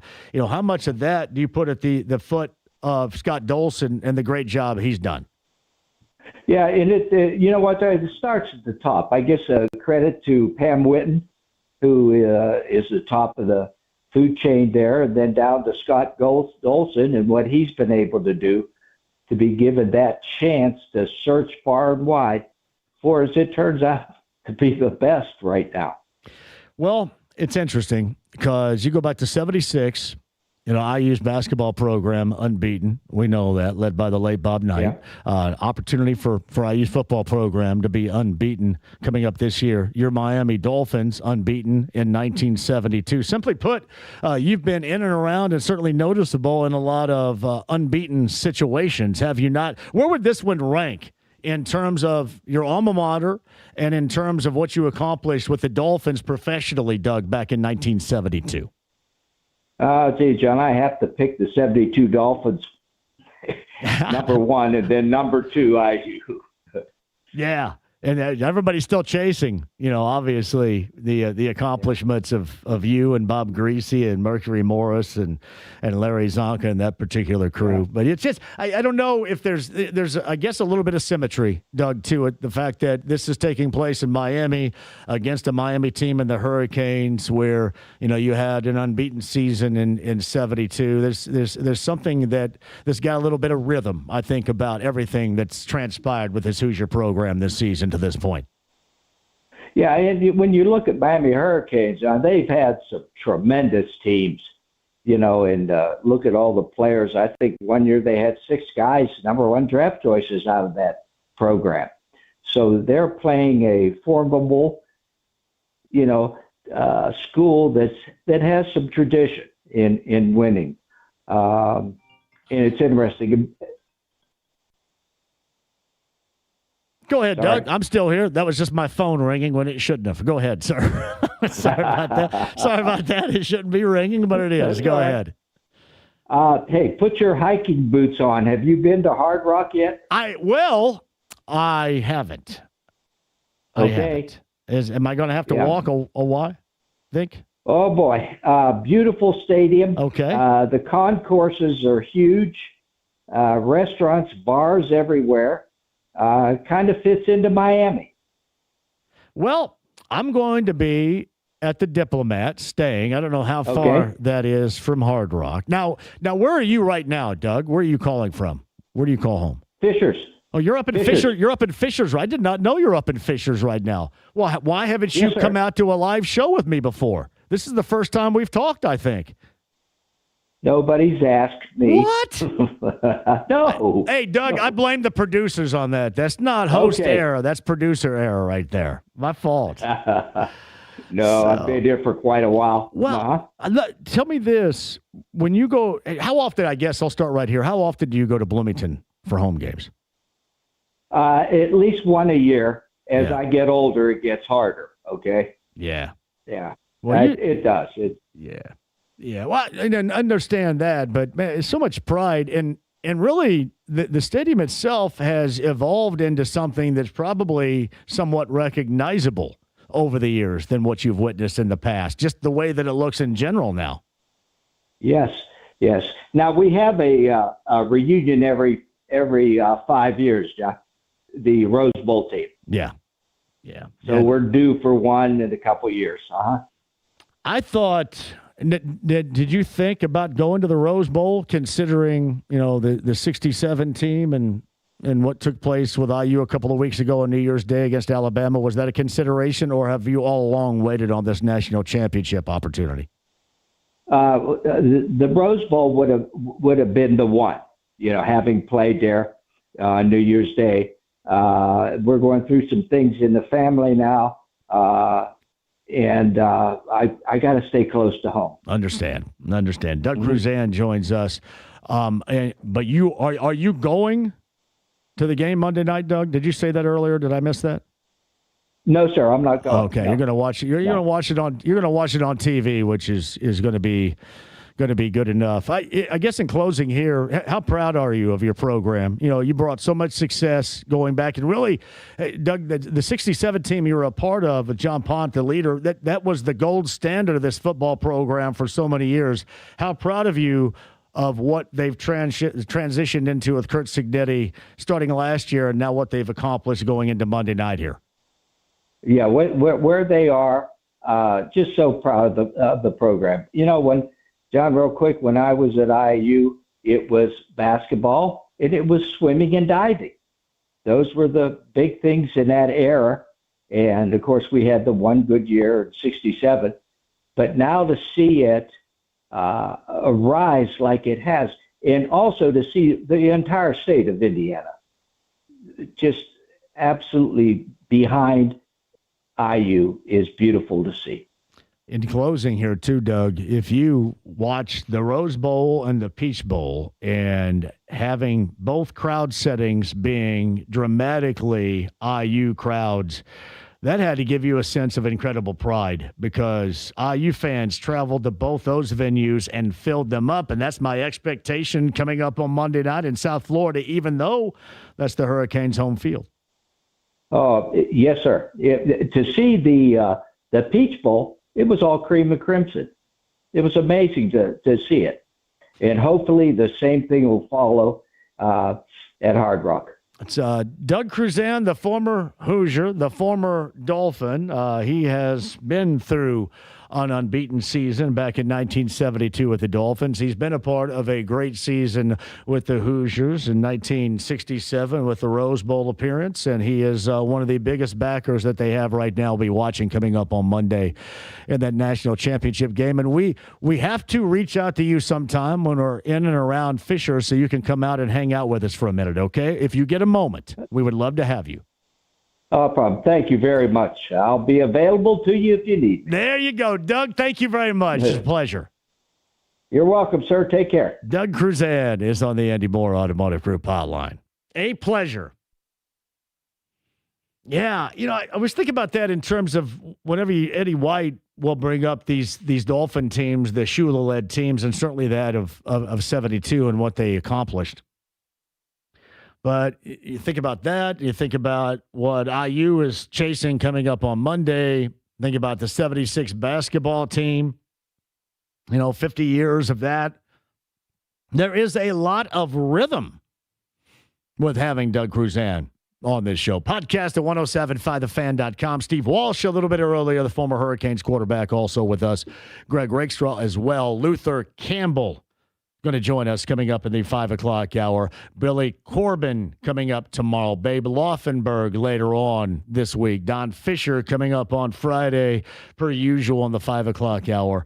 We'll have you set. Speaking of IU on the road at Michigan State tonight. 7 o'clock is that tip. 6 o'clock, your coverage begins with IU and Michigan State, 93 WIBC. We'll take a quick break, come back with you, your calls and more at 239-1070. And Luther Campbell coming up at the 5 o'clock hour. 93.5, 107.5 The Fan.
John for Mark Dietel, Mark Dietel Realty, the best in realty at 317-755-4232. That's markdietel.com, markdietel.com today. Makes no difference what you're thinking about doing right now. And even if you're not motivated to get something done, at some point you're going to be.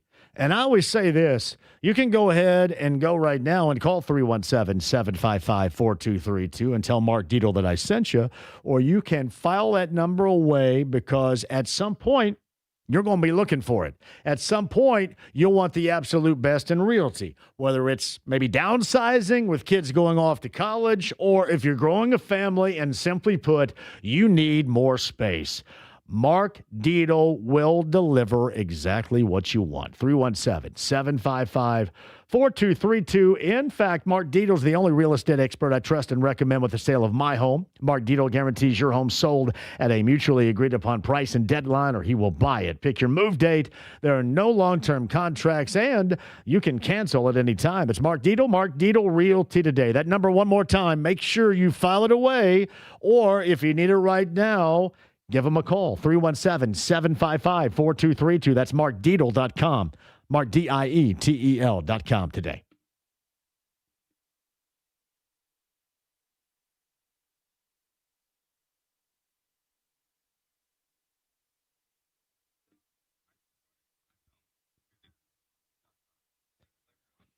Best in plumbing, Lance and his local team at LD Smith Plumbing and Drains at 317-927-7186. So we are going to get some rain and then ultimately some snow, right?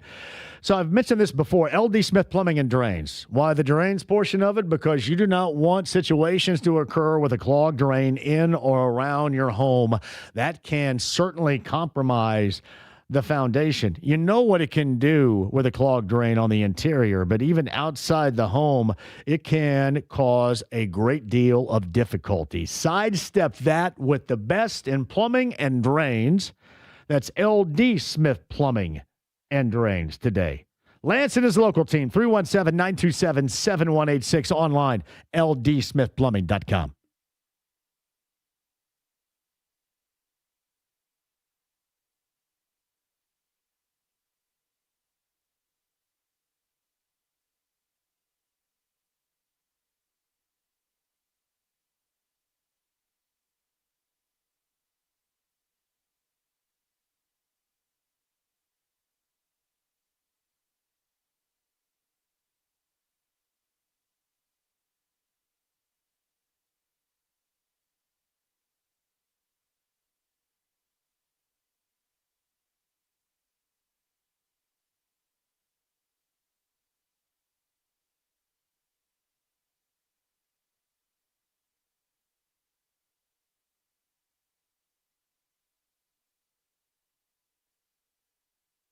The Ride with JMV. Sis boom ba. Sis boom ba. Describe the sound made when a sheep explodes. 93.5 and 107.5. The Fan. Steve Walsh, Doug Crusan, podcast with each, 107.5thefan.com. Have time for you right here if you guys want to jump on board. 239-1070 is that number. Text line 317-239-1070 as well. JMV, I caught the tail end of the conversation a little bit earlier and a need for a chaperone. I'm a teacher and I chaperone punk kids for a living. Side note, I'm also somewhat tech savvy. True story. JMV, tell James to make sure he keeps his finger on the dump button when Luther Campbell joins the show at 5:30 today. James has been made aware of that. JMV, the illegal Parker was at Tony Katz. Well, I think you would have to come here first, like be here, actually. The illegal Parker walked out as I was talking to Steve Walsh and got into the car, and I could not see from this distance who it was. But it was a definitely. Do you have any idea who it might have been? I did see somebody leave in a Cadillac. I'm going to have to look at the photo you have of it before I say who I think it is. Because if it is who I think, if it was who I saw in the Cadillac, it could be somebody that does sign some checks around here. Oh, really? Well, we got to call some folks out because we simply can't have that. Jeanette writes this, JMV, one of my grandmas had a petition to remove Olivia Newton-John's Let's Get Physical. This is beautiful. From radio stations back in the day. Wait a minute. Your grandma tried to get Physical by Olivia Newton-John removed from radio stations. There was the part in the song lyric that says, let's get horizontal, which was awesome. If she'd heard any 2 Live Crew songs, she would have had a heart attack. That's well done. Jeanette, you got to tell me what stations, if they were around here, she actually petitioned to take Physical off the air. That's beautiful. James, I don't know if you have the Joe Mazzulla after the game stuff where he was talking about illegal screens. He did play the role of Jackass last night a little bit after the game. He was upset about an illegal screen, or what he described as an illegal screen. I will say, if you watched that game last night, the Celtics and the Pacers, the officials were swallowing the whistle. Sometimes I don't mind it. JMV, what did you think of Joe Mazzulla making an ass out of himself in last night's post-game presser by refusing to say anything besides a legal screen? It went on for the better part of 45 seconds. This is what it sounded like, James. Joe, give yourselves a chance to win, I guess. Take us through the last couple possessions. Illegal screen. What'd you say? Illegal screen. Illegal screen. Illegal screen. What fell apart to get you guys behind, and then how were you able to get back? Illegal screen. What do you mean by that? What do you want people to know? Illegal screen. Would you like to say anything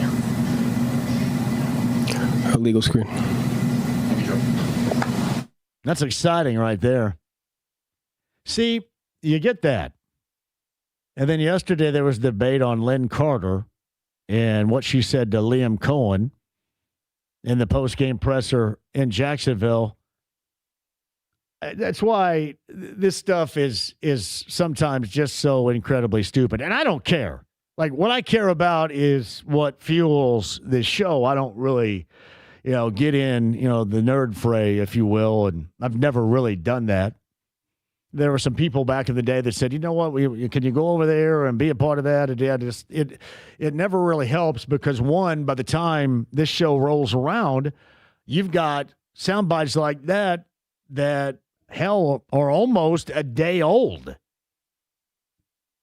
And everybody listens to them nonstop. I mean, I was questioning whether or not to play it right here because it's so old. It is just funny.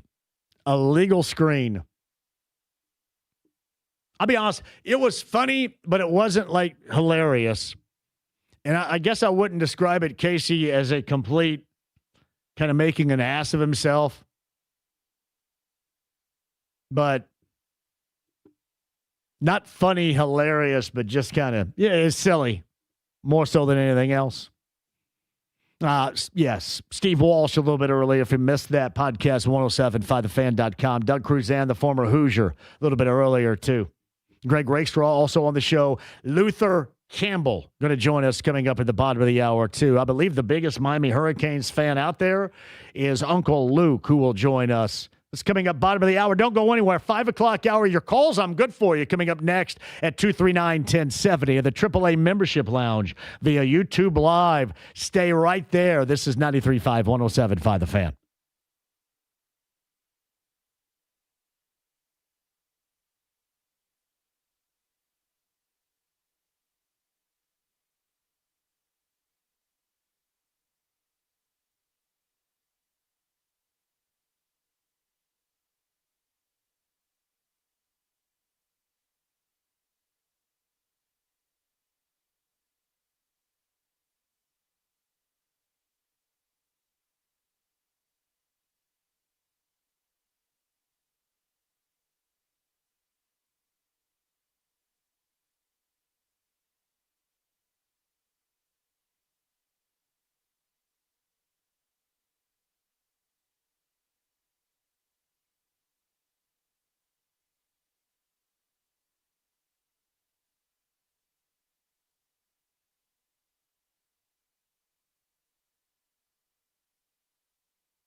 No, we love it. Heaven Hill Distilleries. We do every single football season. Our Larceny Bourbon Locks and Luna's Old Tequila Shots with Brent Holverson.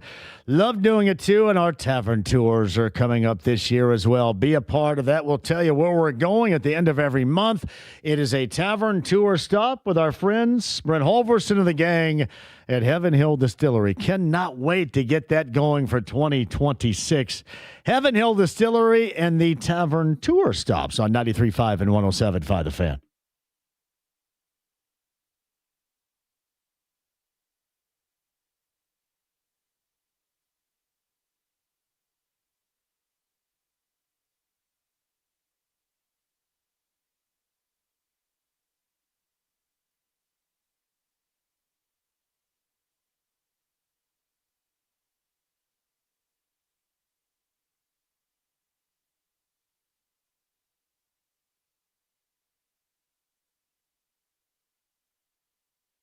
Hey, John for Love Heating and Air Conditioning. Love Heating and Air. That's love-hvac.com. I've mentioned this, too. Now's a great time to take advantage of giving them a call. John and Chris Love, 317-353-2141. You might ask why, and here's the reason.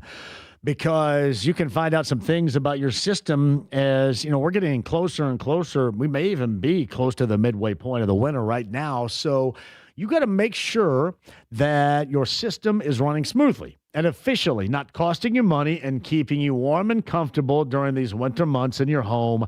And you got to go with the best. That's Love Heating and Air. Call Kendra today. Tell Kendra that I sent you. 317-353-2141. And if you need a repair, mention my name. Say JMV had me call. They're going to take $95 off the service fee for your repair. $95 off the service fee for your repair with Love Heating and Air. 317-353-2141 online, love-hvac.com today.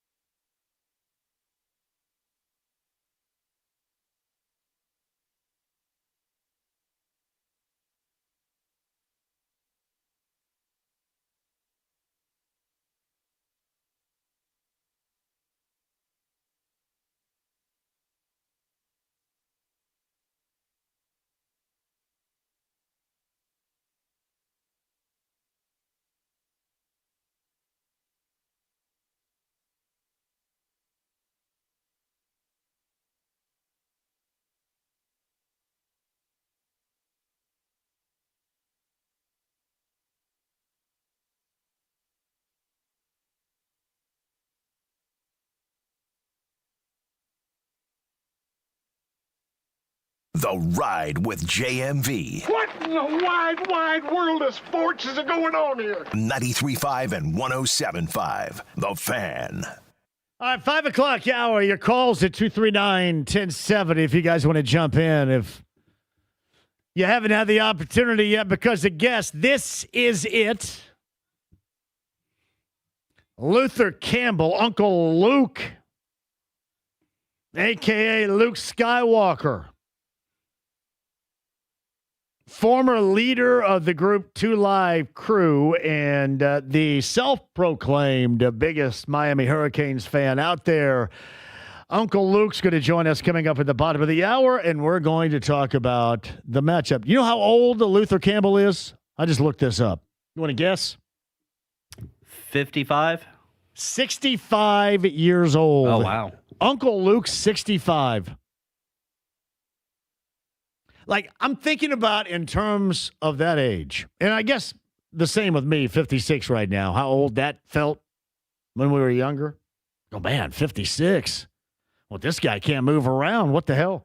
You know how old 65 would seem? And Luther Campbell is a dude that seems like he would never, ever be 65 years of age. He would always be in his 20s or early 30s. Yeah, I can't wait for that. Yeah, how many of you had the warning explicit lyrics stamped on your cassette or CD back in the day? Like all of you? And that just made us want to buy it more. Do you remember what the album? It was the third album. As Nasty as They Wanna Be was the album title. And, of course, the most successful song was Me So Horny. And as Jake mentioned, we were doing the crossover a little bit earlier. Jake mentioned that he didn't see Full Metal Jacket and see the part with Matthew Modine that is used in Me So Horny. Well, what can you get for $10, James? I just got to say, I'm looking through the track listing on that album, and they are some creative song titles right there. Yes.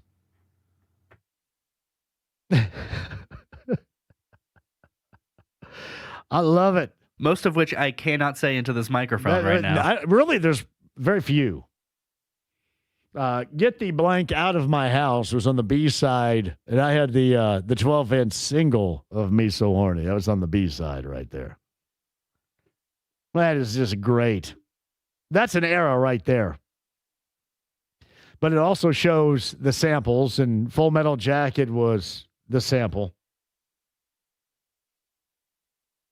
And fragments from These Boots Are Made from Walking from Nancy Sinatra. That's great stuff. They sampled Van Halen, Ain't Talking About Love for one of the songs. Oh, yeah. Nice. Good stuff. Jamie writes this, JV, back in high school, I had all the Two Live Crew posters on my wall. I'm sure my mom was thrilled. Yeah, those posters are just awesome. But big time Miami fan. We're going to get his thoughts on both the Hurricanes and certainly IU. It's funny, when I was thinking over the weekend about, people we could get on the show, to talk about this matchup, like Steve Walsh came to mind, and, Babe Laufenberg, former Canes, former IU players, because back in the 80s, basically from the mid-'80s until the late 80s, you may not have liked Miami, especially if you're a Notre Dame fan. But make no mistake, there was no more enjoyable team to watch than the Miami Hurricanes. And they were loaded with talent. Loaded.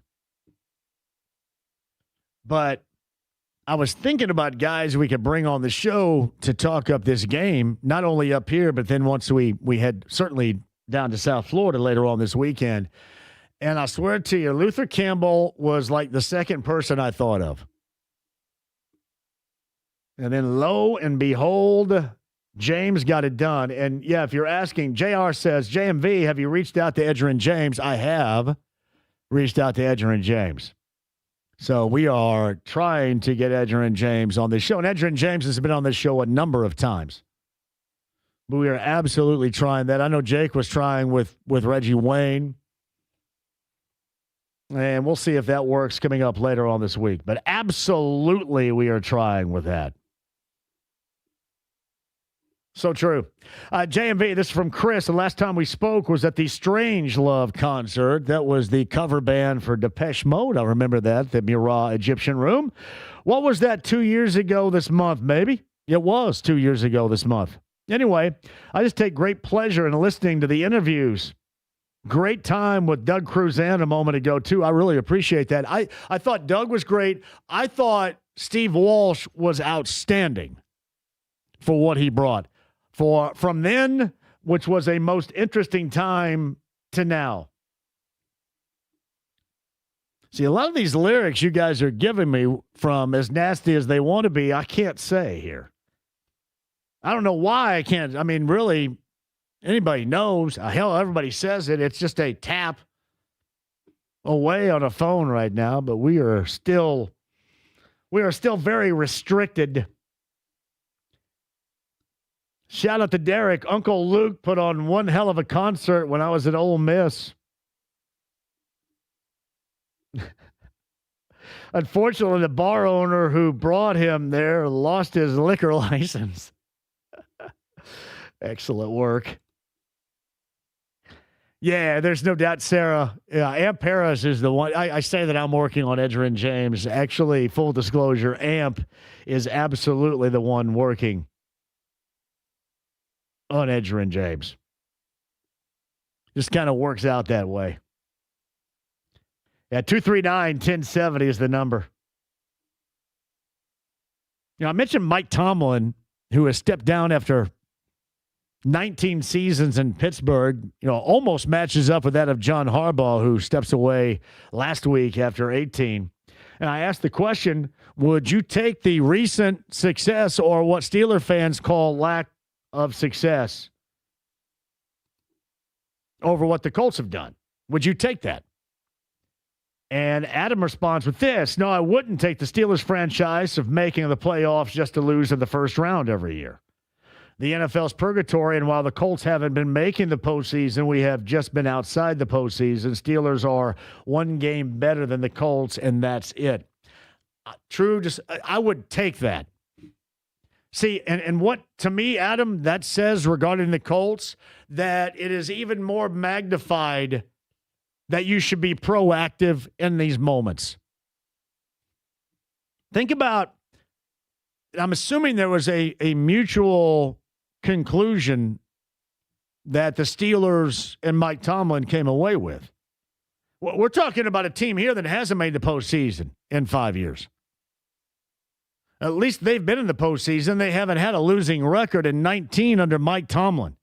The most consistent out there franchise in terms of coaches when you look at Tomlin or Cowher.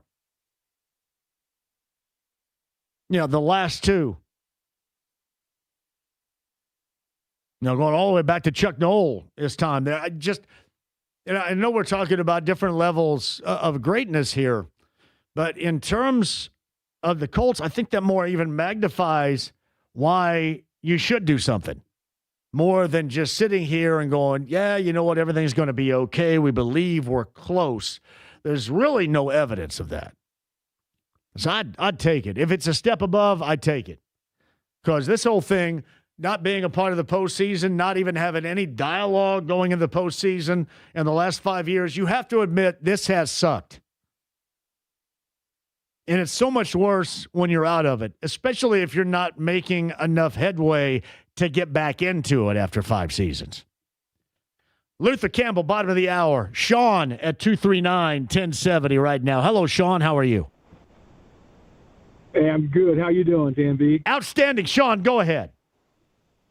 I was just going to let you know, as I think you're a pretty big music fan, correct? Yes, I am. Yes, indeed. One of the movies that Luke sampled for one of his famous songs that can't be said right now is, I believe, The Deer Hunter, which goes back to that 70s film. But yes, it's pretty amazing when you dive deep into some of the hip hop lyrics and the music and what they actually sample. It's pretty cool. Yeah, well, and there's been a lot. I mentioned just with Me So Horny what they did.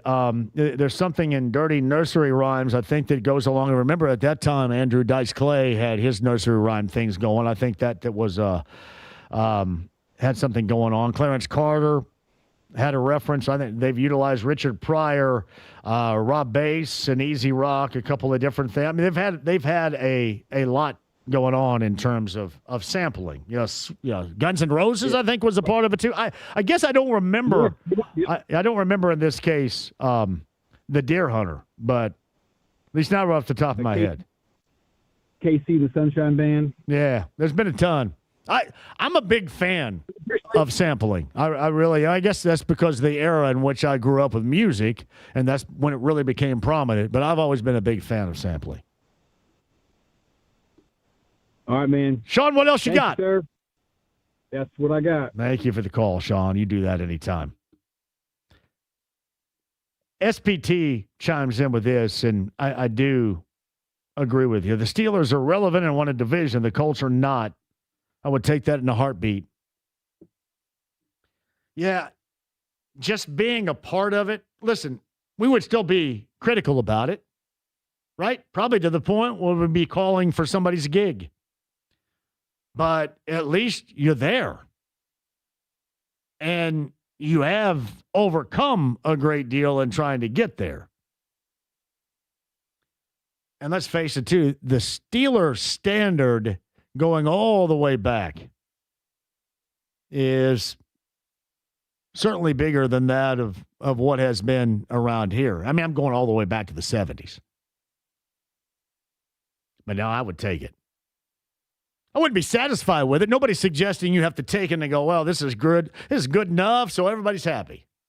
Because you're always going to reach a level and you're going to want more. And if you don't get more, you're going to be upset about it.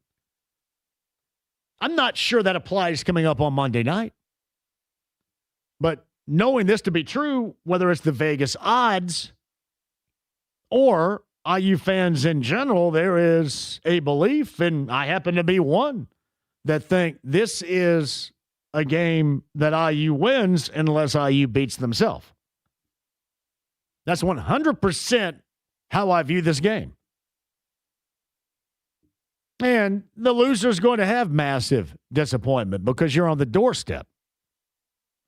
But being mediocre and outside the postseason and, the last 5 ending the season with that final regular season matchup, and for the most part, certainly here recently having zero consequence, that to me is about as off-putting as you can get.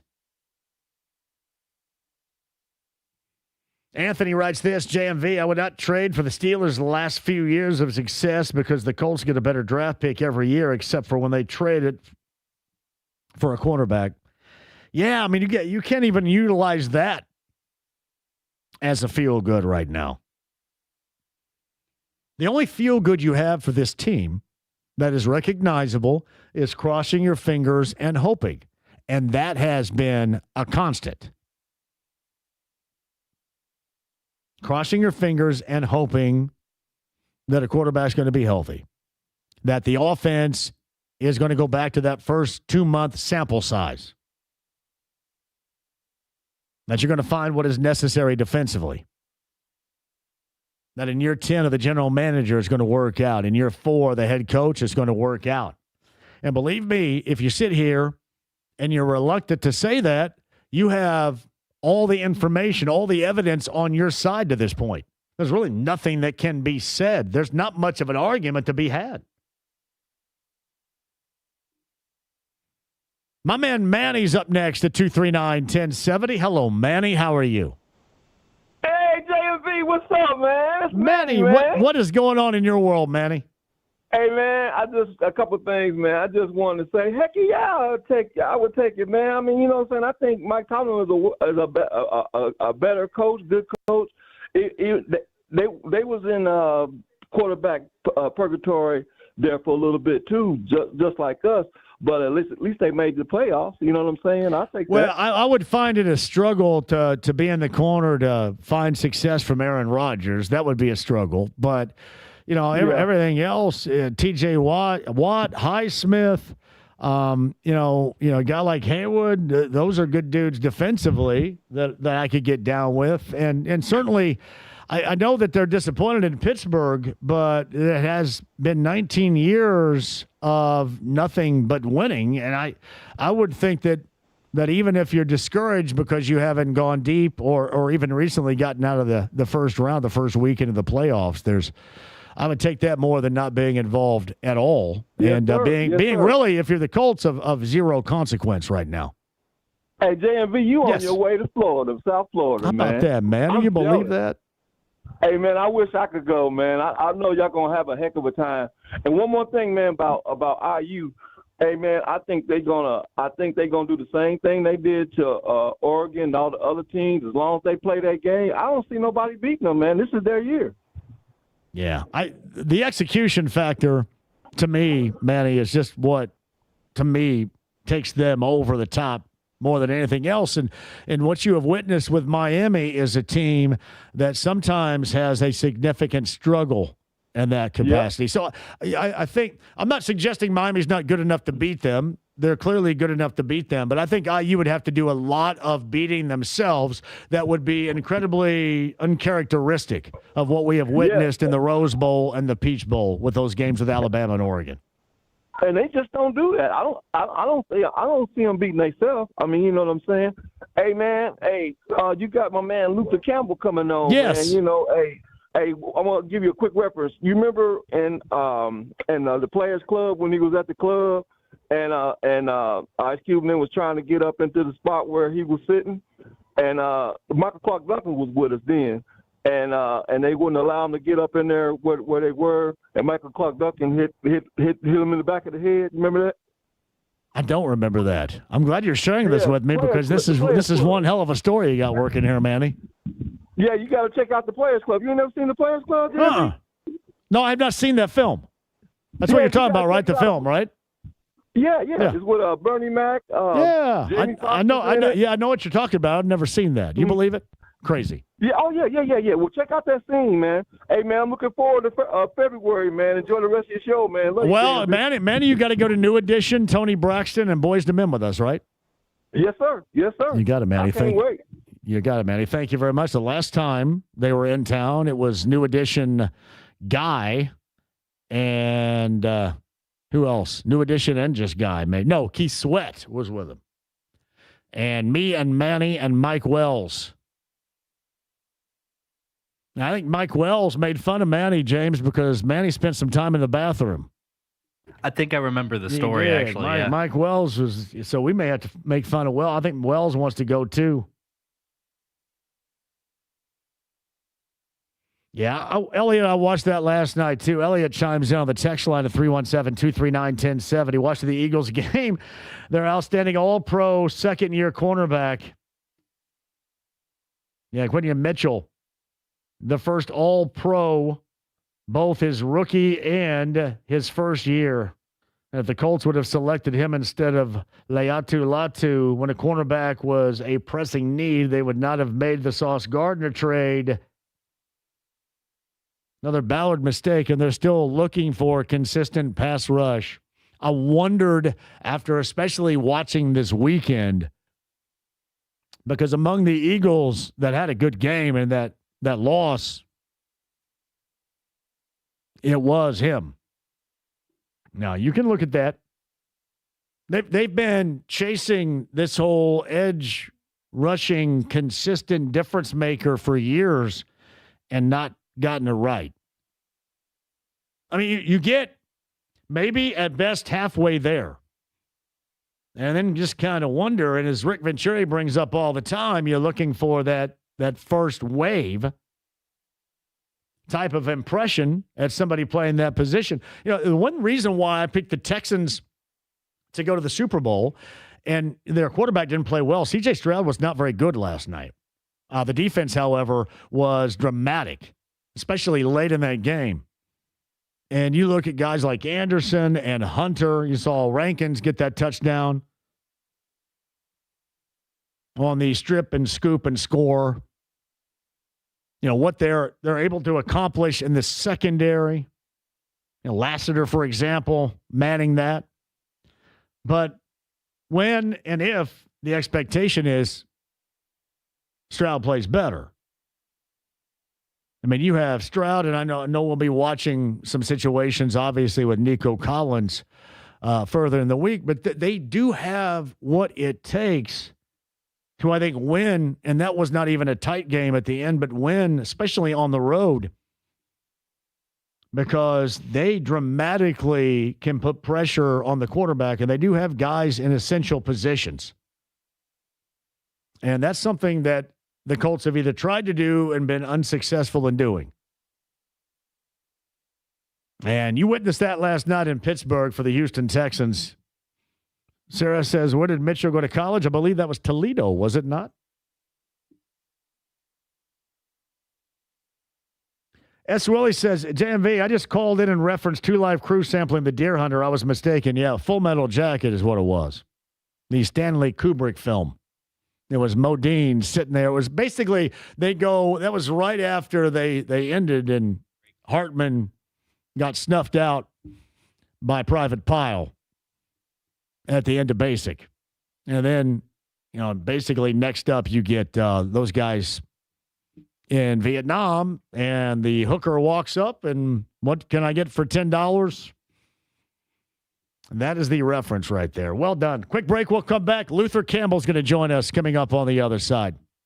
We'll talk Miami Hurricanes, IU football with the biggest Hurricanes fan out there, Luther Campbell. Uncle Luke set to join us coming up next. AAA Membership Lounge via YouTube Live. Don't go anywhere on this Tuesday. It's 93.5, 107.5 The Fan.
Hey, John, for Premier Weight Loss, now is a great time. So you start a new year with a new idea and a high level of motivation with Premier Weight Loss. Medically supervised weight loss injections. You can find 2 locations in Indy, up in Fishers and on North Meridian on Indy's north side.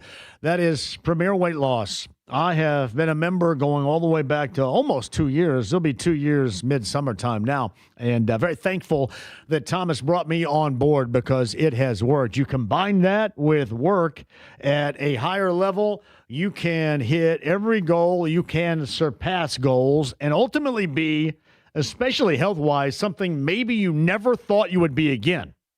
Maybe something you've never been with Premier Weight Loss. And that's one of the reasons why I really like what I have accomplished, because I was also worried about my health. Wanted to get healthy again, and I have, courtesy of Premier Weight Loss. They also have an electronic toning machine, if you've not seen one of those. Fantastic. They got all that and more for you, but if you're looking to get healthy, lose the weight, feel better in 2026, it's Premier Weight Loss. Thomas, Lauren, Sam, and the gang. Tell them I sent you today. That's PWLND.com. Get started right now. PWLND.com.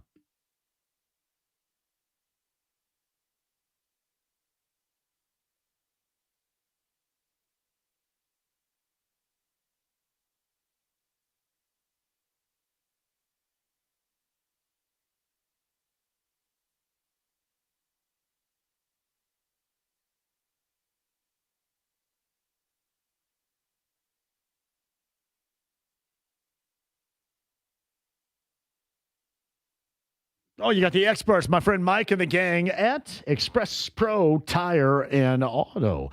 13 plus Central Indiana locations. You got to make sure you maintain your winter road readiness right now, too. The best in absolutely everything that you need, from great prices on tires, those oil changes to make sure that you maintain the life of your car, truck, or van. And certainly anything mechanically that needs to be done, especially this time of year, they're going to have for you at Express Pro Tire and Auto. And the best in brakes per axle, the greatest deals you're going to see around here at one place, Express Pro Tire and Auto. Whether we're talking about down in Greenwood, south side of Indianapolis, Plainfield, over on the east side off of East Washington, Shadeland, up in Carmel, you're going to find a location of Express Pro Tire and Auto nearest you. Tell them I sent you online. That's expresspro.com today.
The Ride with JMV. Hans, Bobby, I'm your white knight. 93.5 and 107.5. The Fan. Did you edit this bad boy up, did you? This is the clean version. Ah, nice. Hopefully so. There's been a catalog I've used before around here where it was supposed to be a clean version inside the catalog, and it wasn't. Not of this, but just of music in general. I go, what in the hell are you giving me this catalog opportunity? I get in here and play something that's not clean. Come on now. Got to keep it clean around here. Luther Campbell scheduled to join us coming up in a couple of minutes. James will let me know when he is good to go. Of course, you got IU Miami coming up on Monday. We shall be there. A shout out to Kyle Kinnett and BullseyeEventGroup.com. And I do need a show of hands, if you will. Who's going? Who's going on that Bullseye trip this weekend? It is sold out. Now, they may have some packages to get to the game, but it is sold out for BullseyeEventGroup.com and the weekend package, the getaway. That is Saturday through Tuesday morning, in fact, a 3-night stay at the Diplomat. And I'm kind of curious how many of you have signed up for that. How many of you wanted to be a part of that? Because we're going to have an absolute blast down there. You count on it. Absolute blast. And then, I mean, really, you go Monday, you get IU and Miami. But if you're going with us, you've got an intro party once we get there. And then, of course, I'll be a part of it with a live show coming up on Monday, brought to you by Big Red Liquors. We will lead you up to that national championship game from that party with a lot of guests and a good time. And again, brought to you by Big Red Liquors coming up on Monday. But no, it is going to be the absolute best. I've looked over the weather down there too, and it looks like if you are going down, even if you're not in our group, hopefully I see you down there. But I've looked at the weather. I think it's in the neighborhood of, 71, 72 degrees, I think. Because it's going to be cold as hell up here. Yeah, coming up in the weekend.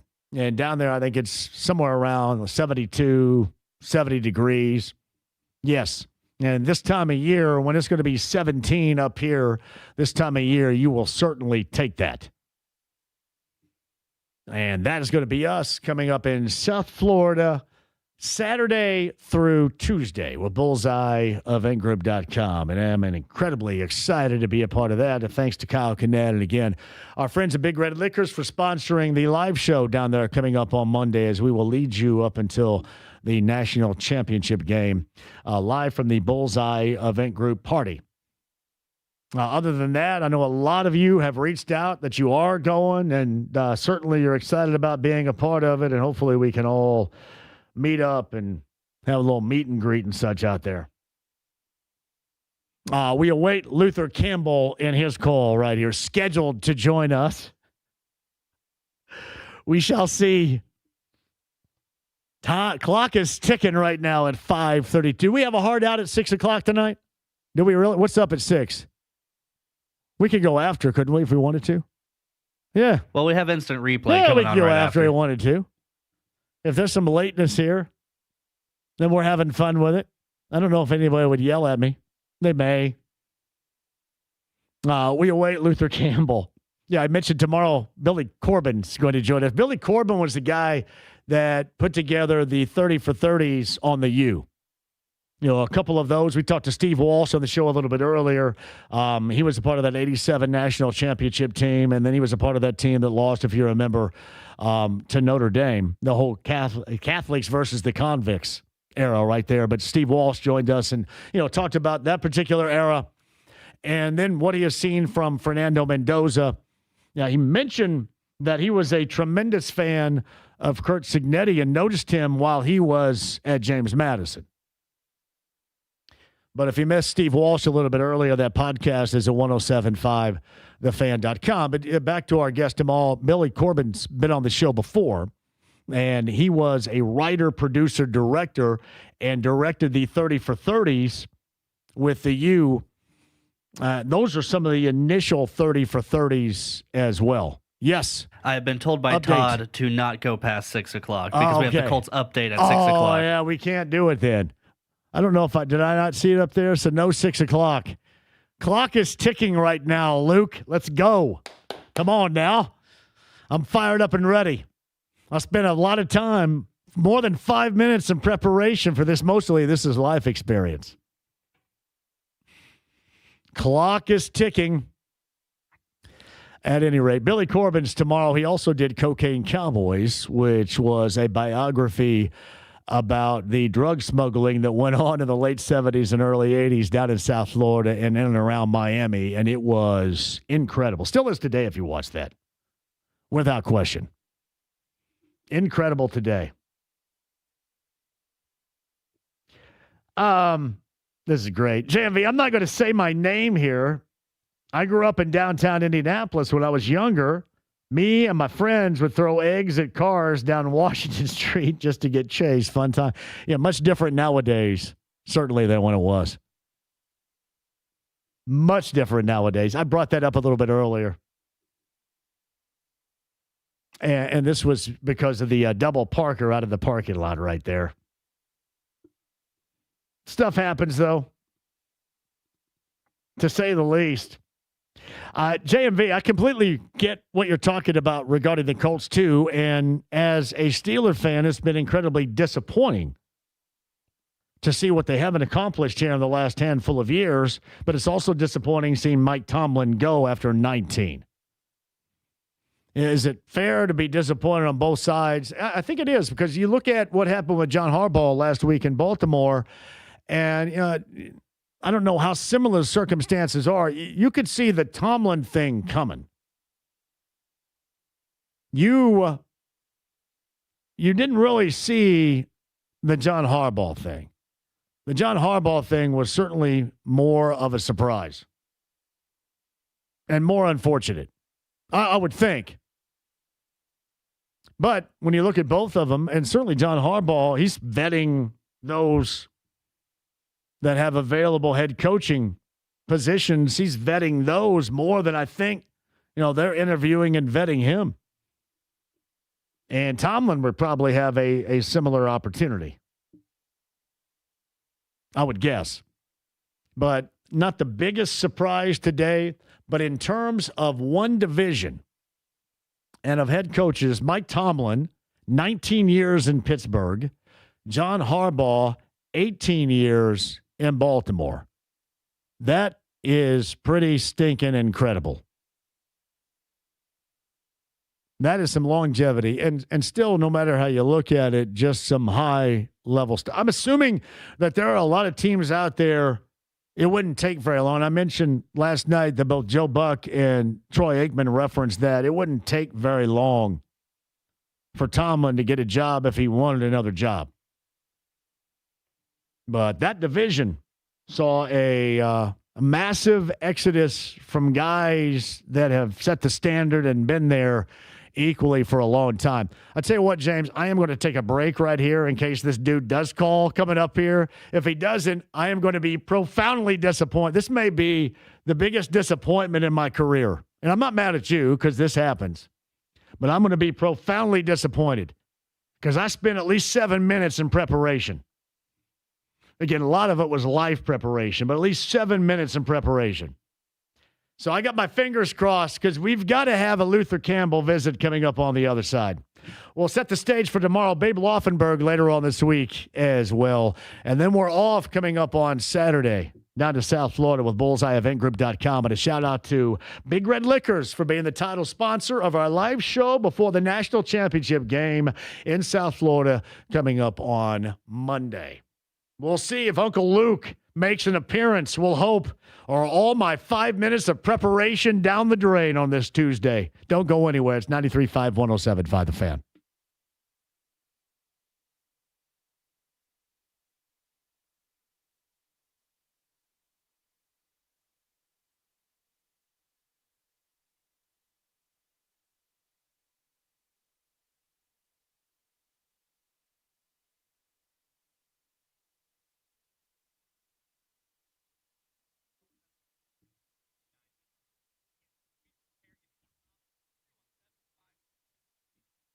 Premier Weight Loss. I talk about them all the time, too. Somebody just actually asked me a question. I think it's dependent upon your insurance making the decisions. Ask me if anything falls under those particular guidelines. You'll have to check with those at Premier Weight Loss and your insurance provider.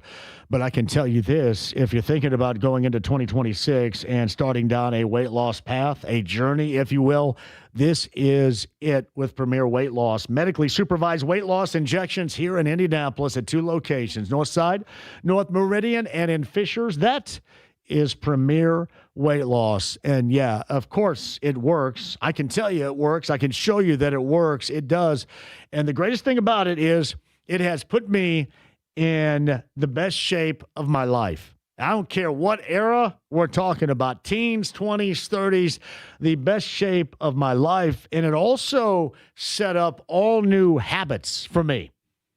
And, I mentioned things like rhythm and execution. Now I execute with the way that I go about eating and the rhythm of eating and working out and making sure I maintain all of that thanks to Thomas and the gang at Premier Weight Loss. So if you're thinking about starting that journey in 2026, now is the time. Make sure you tell Sam and Thomas and Lauren that I sent you to Premier Weight Loss and you can get started. Please do never hesitate to ask me if you see me out about what type of impact that's had on me, because it can do the same for you. Ask about the electronic toning machines and all the other things that you can get courtesy of our friends from Premier Weight Loss. 2 Indy area locations. Tell them I sent you today. That's PWLindy.com. PWLindy.com.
The Ride with JMV. But I'm a genetic freak, and I'm not normal. 93.5 and 107.5. The Fan. All right, clock is ticking here. Come on now. Yeah, no, I realize we have the rest of the week, but I'm loaded up right now. I'm loaded up and ready to go. I mentioned Billy Corbin tomorrow. Babe Laufenberg later on this week, too. Is Adewale Ogunleye back on tomorrow too? Yeah, Adewale Ogunleye, the former Hoosier, he was on last week. Remember, and I thought he may do that when we're live on Monday with Big Red Liquors and BullseyeEventGroup.com for that Monday show. But he had mentioned over his NFL career, wherever he was, whether it was Miami or Chicago or Houston, he'd always been made fun of because he attended IU, played football at IU. And lucky for us, Adewale Ogunleye kept receipts. And if you remember last week, if you're listening to the show, he promised to tell us, name names of all those that called him out. All those that made fun of the IU football program. So I don't know if he's going to do that coming up tomorrow. I don't know if he's going to do that coming up on that Monday when we're leading to it. But we're hoping.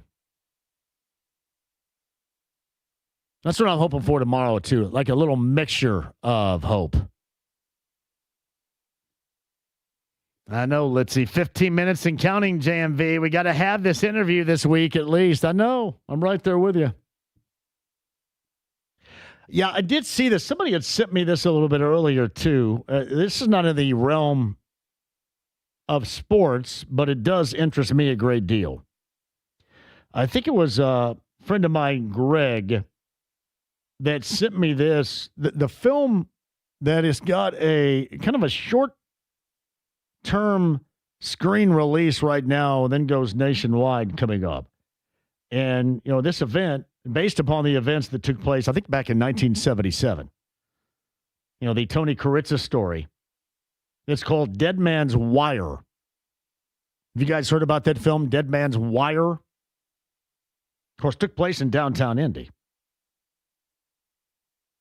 Well, my friend Greg reached out to me and said somehow, some way, and I know this actor very well, that Cary Elwes wants to come on the show, and he is playing a role in Dead Man's Wire.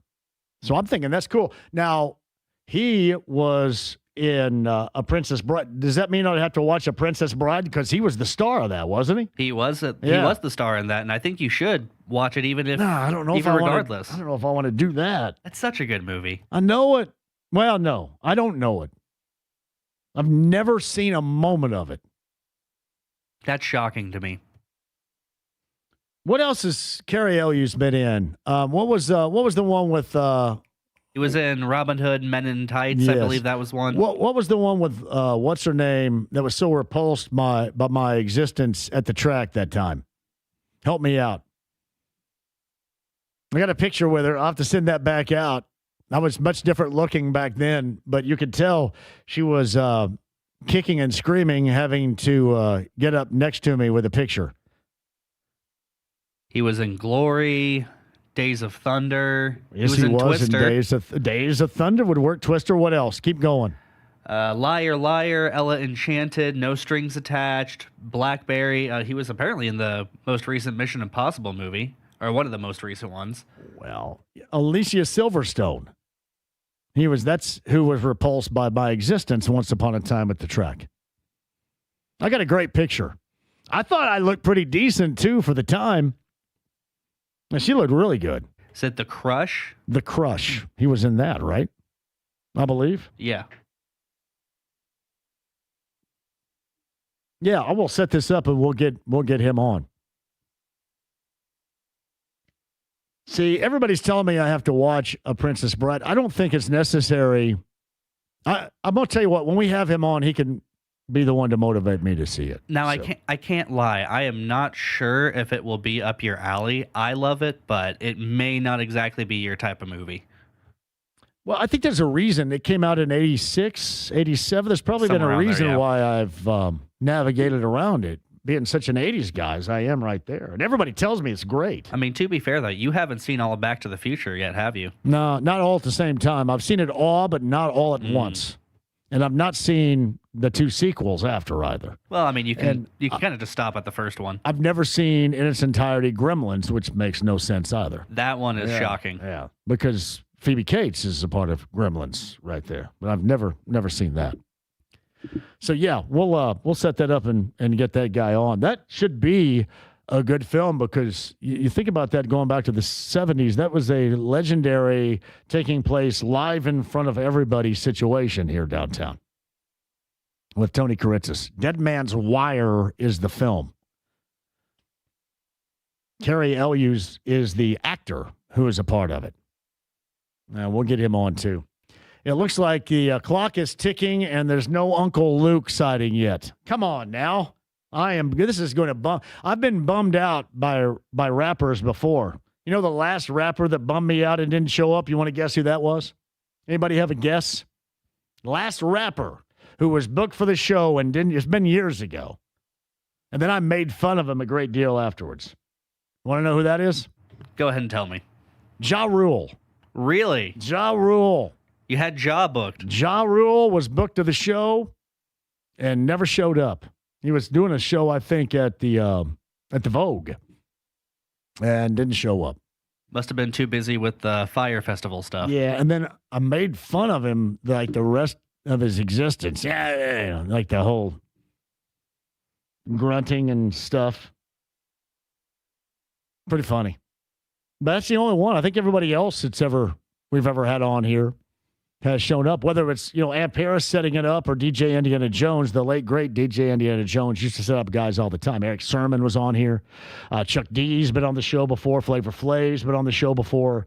I don't think LL Cool J has been on the show before.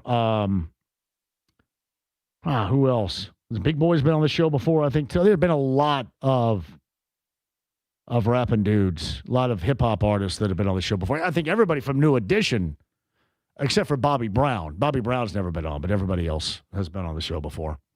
All right, James, I guess we're going to have to try to reschedule that at some point because we're not going to have nearly enough time for me to do anything with her right here, unfortunately.